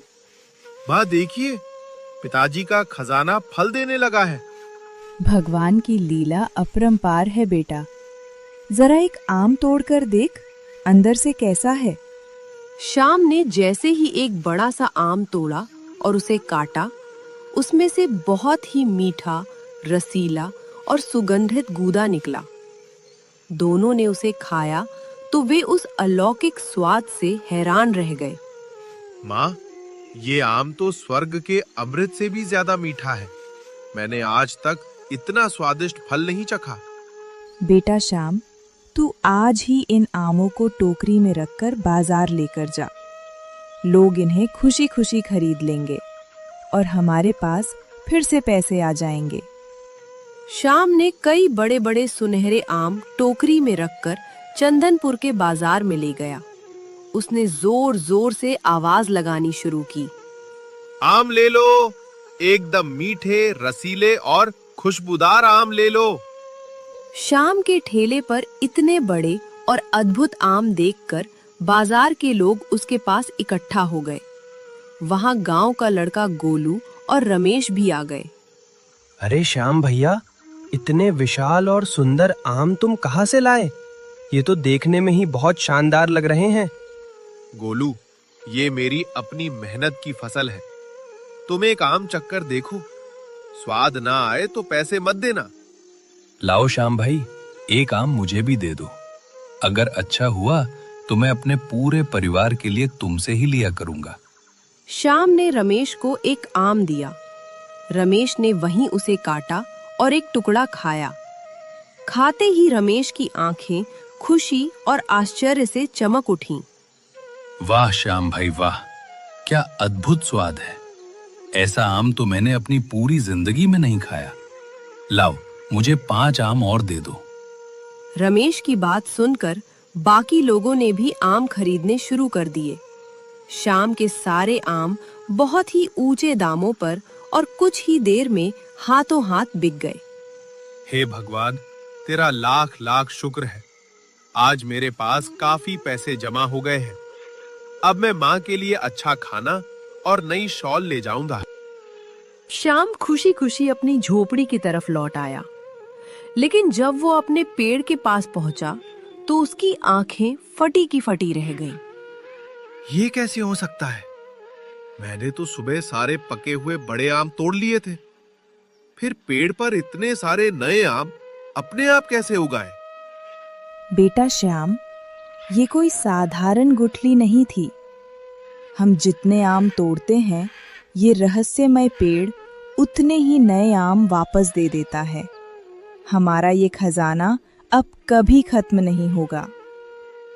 माँ, संत कबीर दास जी ने सच कहा था, यही हमारा असली खजाना है। अब श्याम रोज टोकरी में आम लेकर बाजार जाता और आम बेचकर खूब पैसे कमाता। कुछ ही समय में श्याम चंदनपुर का एक बहुत अमीर और प्रतिष्ठित आदमी बन गया। उसने अपनी झोपड़ी और बंजर जमीन की जगह एक बहुत सुंदर और पक्का मकान बनवा लिया।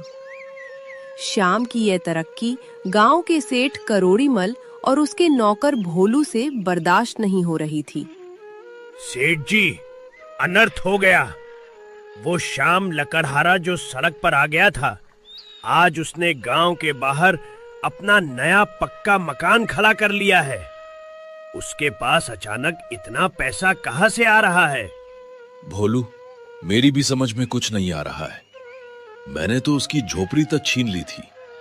ये अचानक इतना अमीर कैसे बन गया? मैंने बाजार में सुना है सेठ जी कि वो बहुत बड़े बड़े और सुनहरे आम बेचता है। लोग कहते हैं कि वो रहस्यमयी आम है जो पेड़ से कभी खत्म ही नहीं होते। रहस्यमय आम? ऐसा भी कहीं होता है भला? भोलू, हमें किसी भी कीमत पर यह पता लगाना होगा कि इस फटीचर श्याम के पास ये रहस्यमय पेड़ कहां से आया। सेठ जी, आप बिल्कुल चिंता मत कीजिए। मैं आज रात ही अंधेरे में छुपकर श्याम के नए घर जाऊंगा और उसके इस चमत्कार का पूरा पता लगाऊंगा। रात का घना अंधेरा पूरे चंदनपुर गांव पर छा चुका था। पूरा गांव गहरी नींद में सो रहा था। नौकर भोलू दबे पांव श्याम के नए पक्के मकान की तरफ बढ़ रहा था। उसके मन में लालच और बेईमानी कूट कूट कर भरी हुई थी। वो किसी भी कीमत पर श्याम की अमीरी का राज जानना चाहता था। आज तो मैं इस श्याम का सारा राज पता करके ही मानूंगा। सेठ जी ने मुझे बहुत बड़ा काम सौंपा है।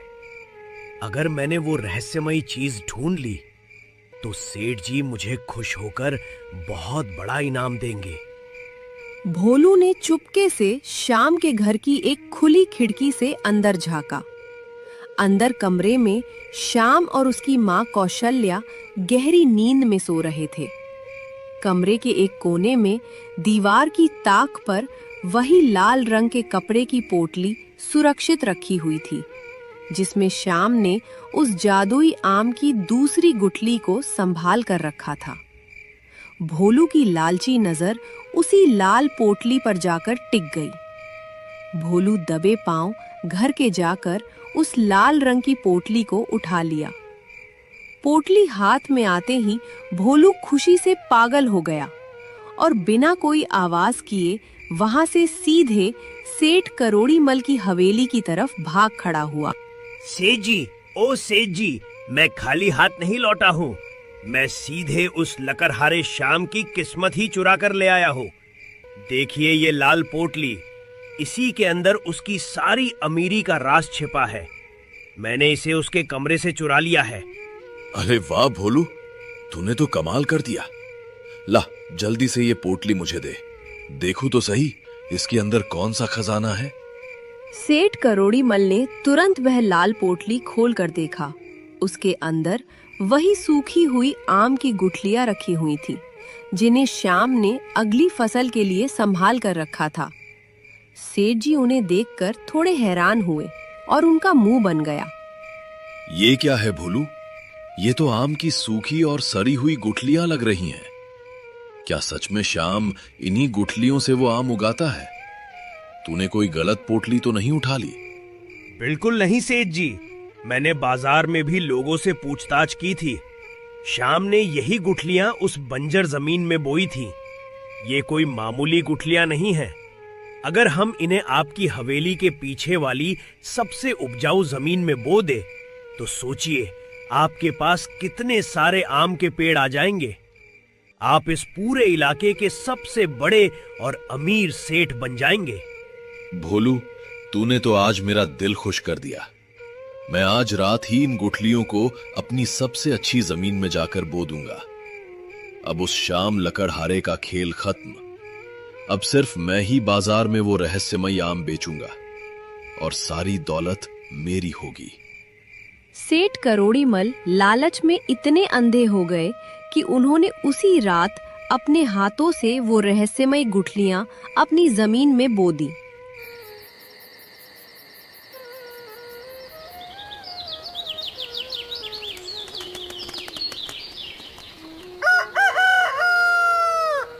अब सेठ जी और उनका नौकर भोलू रोज उस जगह की निगरानी करने लगे।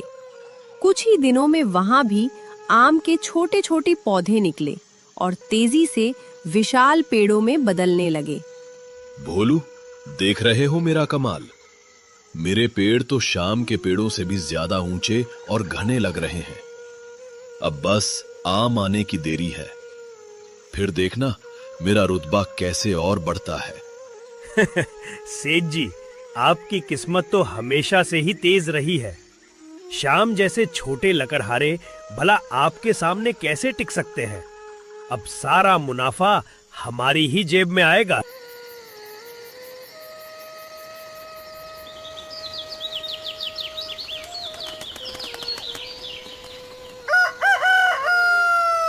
अगले ही दिन जब सेठ जी अपने बगीचे में पहुंचे तो उन्होंने देखा कि पेड़ों की डालियों पर बहुत बड़े बड़े और चमकदार सुनहरे आम लटक रहे हैं। सेठ जी की खुशी का कोई ठिकाना नहीं रहा। अरे वाह, मेरे पेड़ों पर तो श्याम से भी बड़े आम लग गए। मैं एक पल भी बर्बाद नहीं करूंगा। मैं अभी इन आमों को बाजार ले जाकर दुगने दाम पर बेचूंगा। आज से श्याम का धंधा चौपट। सेठ जी ने लालच के कारण किसी मजदूर को भी नहीं बुलाया। उन्होंने एक बहुत बड़ा बोरा लिया और खुद ही सारे बड़े आमों को तोड़ तोड़कर उस बोरे में भर लिया। वे उस भारी बोरे को अपने कंधे पर लादकर पसीने से लथपथ होकर बाजार की तरफ चल पड़े। बाजार में पहुंचकर उन्होंने अपना बोरा नीचे रखा और जोर जोर से चिल्लाने लगे, आओ गांव वालों, ताजे और रसीले आम ले लो। उस श्याम के आमों से भी दुगने बड़े, रसीले और मीठे आम ले लो। जल्दी आओ। हवेली वाले सेठ करोड़ीमल को इस तरह बाजार में ठेले वालों की तरह आम बेचते देख पूरा गांव हैरान रह गया। शाम से रोज फल खरीदने वाले रमेश और गोलू भी वहां पहुंच गए। अरे सेठ जी, आज आप अपनी गद्देदार मसनद छोड़कर यहाँ बाजार में फल बेचने कैसे आ गए? क्या आपका नौकर भोलू आज छुट्टी पर है? रमेश, ज्यादा बकवास मत कर। आम लेना है तो ले। मेरे आम उस फटीचर शाम से भी ज्यादा मीठे और सुगंधित है। एक बार खाएगा तो अपनी उंगलियां चाटता रह जाएगा। सेठ जी, देखने में तो आपके आम सच में बहुत बड़े लग रहे हैं। लाओ, एक आम मुझे भी दे दो। मैं भी तो देखूं कि हवेली वाले सेठ जी का आम कैसा होता है। सेठ करोड़ी मल ने बड़े ही अहंकार के साथ एक बड़ा सा आम गोलू के हाथों में थमा दिया। आम हाथ में आते ही गोलू को कुछ अजीब सा लगा। सेठ जी, ये आम इतना बड़ा है, लेकिन इसका वजन तो कुछ भी नहीं है। ये तो एकदम रुई की तरह हल्का लग रहा है। मुझे तो इसमें कुछ गड़बड़ नजर आ रही है। तू अभी बच्चा है गोलू, तुझे असली फलों की परख नहीं है। ये रहस्यमयी आम है, इसलिए इसका वजन कम है। अंदर से ये पूरा मीठे रस से भरा हुआ है। सेठ जी, हमें आपकी बातों पर ऐसे यकीन नहीं होगा। आप इस आम को हमारे सामने बीज से काटकर दिखाइए। अगर ये अंदर से अच्छा हुआ तो हम सारे आम ऊंचे दाम पर खरीद लेंगे। ठीक है रमेश, अभी तुम्हारी आंखें खोल देता हूं। सेठ करोड़ी मल का माल कभी खराब नहीं होता। सेठ जी ने आम के 2 टुकड़े किए। आम अंदर से पूरी तरह काला पड़ चुका था और उसमें मोटे मोटे सफेद कीड़े रेंग रहे थे। छी छी छी, ये क्या है सेठ जी? आपका आम तो अंदर से पूरा सड़ा हुआ और खोखला है। इसमें तो कीड़े पड़े हुए हैं। आप हमें ये गंदा और जहरीला आम खिलाकर मारना चाहते हैं? सेठ जी, आपको थोड़ी भी शर्म नहीं आती? एक तो आप हम गरीबों को कर्जे के जाल में फंसाते हैं और ऊपर से हमें ऐसा कीड़े वाला सड़ा माल बेच रहे हैं। अरे रुको रुको, ये एक आम खराब निकल गया। मैं तुम्हें अभी दूसरा आम काट कर दिखाता हूं। मेरे सारे आम ऐसे नहीं हो सकते। घबराहट और बेइज्जती के डर से सेठ जी ने एक के बाद एक बोरे के सारे आम काट डाले, लेकिन सेठ जी का लालच उन पर भारी पड़ चुका था। बोरे का हर एक आम अंदर से पूरी तरह सड़ा हुआ, काला और कीड़ों से भरा हुआ निकला। पूरे बाजार में सड़ांध फैल गई। थू है आपकी इस बेईमानी और लालच पर सेठ जी। आप जैसे लालची और कपटी आदमी का माल ऐसा ही सड़ा हुआ होता है। चलिए सब लोग यहां से। इनके सड़े हुए आमों की बदबू से दम घुट रहा है। सारे गांव वाले सेठ जी को ताने मारते हुए और बुरा भला कहते हुए वहां से चले गए। सेठ करोड़ी मल बाजार में अकेले अपने सड़े हुए आमों और मक्खियों के बीच खड़े रह गए। उन्हें समझ नहीं आ रहा था कि उनके साथ ऐसा भयानक धोखा कैसे हो गया। हे भगवान, ये मेरे साथ क्या हो गया? मैंने तो वही रहस्यमयी गुठलियां बोई थीं जो शाम के पास थीं। फिर मेरे आम कीड़ों वाले और सड़े हुए कैसे निकल गए? मुझे अभी अपनी हवेली जाकर उस पेड़ को देखना होगा। सेठ जी अपना सिर पकड़कर बदहवास हालत में वहां से भागे और सीधे अपने बगीचे में पहुंचे। वहां का नजारा देखकर सेठ करोड़ी मल के पैरों तले जमीन ही खिसक गई और वे धड़ाम से जमीन पर गिर पड़े। ये क्या हो गया? मेरे बगीचे के सारे आम के पेड़ तो जलकर राख हो गए हैं। यहां तो एक भी पत्ता हरा नहीं बचा है। सब कुछ कोयला बन गया। मेरी सबसे उपजाऊ जमीन भी बंजर हो गई। मैं तो पूरी तरह से बर्बाद हो गया। सेठ जी अपनी जली हुई जमीन की मेड़ पर बैठकर जोर जोर से रोने लगे। भोलू नौकर ये सब तमाशा देखकर डर के मारे चुपचाप वहां से खिसक गया। तभी वहां से श्याम अपनी माँ कौशल्या को लेकर मंदिर जा रहा था। सेठ जी को इस तरह फूट फूट कर रोता देख श्याम उनके पास चला आया। सेठ जी, आप अपनी ही जमीन पर इस तरह बैठकर क्यों विलाप कर रहे हैं? क्या हुआ आपके बगीचे को? ये सब जल कैसे गया? श्याम बेटा, मुझे माफ कर दे। मेरी सारी फसल बर्बाद हो गई। मेरे आम कीड़ों से भरे हुए निकले और मेरे सारे रहस्यमयी पेड़ जलकर राख हो गए। मेरे लालच ने मुझे कहीं का नहीं छोड़ा। लेकिन सेठ जी, रहस्यमय पेड़? आपने तो अपनी जमीन में साधारण बीज बोए होंगे, इसमें इतना रोने वाली क्या बात है? नहीं श्याम, मैं एक महापापी हूं। मेरे कहने पर मेरे नौकर भोलू ने रात के अंधेरे में तुम्हारे कमरे से वो पोटली चुराई थी। मैंने सोचा था कि मैं तुम्हारी गुठलियां बोकर तुमसे भी ज्यादा दौलत कमा लूंगा, लेकिन भगवान ने मुझे मेरी चोरी और लालच की बहुत बड़ी सजा दी है। ये सुनकर श्याम को सारी बात समझ में आ गई कि उसकी लाल पोटली अचानक कहाँ गायब हो गई थी। लेकिन श्याम को सेठ जी पर बिल्कुल भी गुस्सा नहीं आया। उसने बड़े ही शांत और कोमल स्वभाव से सेठ जी से कहा, सेठ जी, महान संत कबीर दास जी ने जंगल में कहा था कि लोभ पाप का मूल है। लालच हमेशा इंसान का विनाश करता है। वो गुठलियां मेरे पिताजी का आशीर्वाद थी और वो केवल ईमानदारी और सच्ची मेहनत करने वालों को ही अपना मीठा फल देती है। चोरी और धोखे से बोई गई फसल में कीड़े ही पड़ते हैं। तू 100 आने सच कह रहा है श्याम। चोरी और बेईमानी का फल हमेशा सड़ा हुआ ही होता है। आज मुझे मेरी गलतियों और मेरे अहंकार का पूरा एहसास हो गया है। सेठ जी, आपकी नीयत में खोट था। आपने हमेशा हम गरीबों का खून चूसा और दूसरों का हक मारना चाहा। उसी लालच और धोखे ने उन रहस्यमयी गुठलियों को कीड़ों और राख में बदल दिया। ऊपर वाले की लाठी में आवाज नहीं होती सेठ जी, पर चोट बहुत गहरी लगती है। श्याम बेटा, मैं तेरे पैरों में गिरता हूं, मुझे क्षमा कर दे। मैंने तेरी बीमार मां को उनके घर से निकाला था। तेरी वो पुश्तैनी जमीन और झोपड़ी छीनी थी। मैं आज ही तेरी वो जमीन, तेरी झोपड़ी और कर्जे के सारे कागज फाड़कर तुझे आजाद करता हूं। बस मुझे इस पाप से मुक्त कर दे बेटा। सेठ जी, आप उम्र में मुझसे बड़े हैं, मेरे पैर मत पकड़िए। अगर आपको सच में अपने किए पर पछतावा है और आपने अपना लालच छोड़ दिया है, तो भगवान आपको जरूर माफ करेगा। मैंने और मेरी मां ने आपको दिल से माफ कर दिया है। सेठ करोड़ीमल का कठोर हृदय पूरी तरह से बदल चुका था।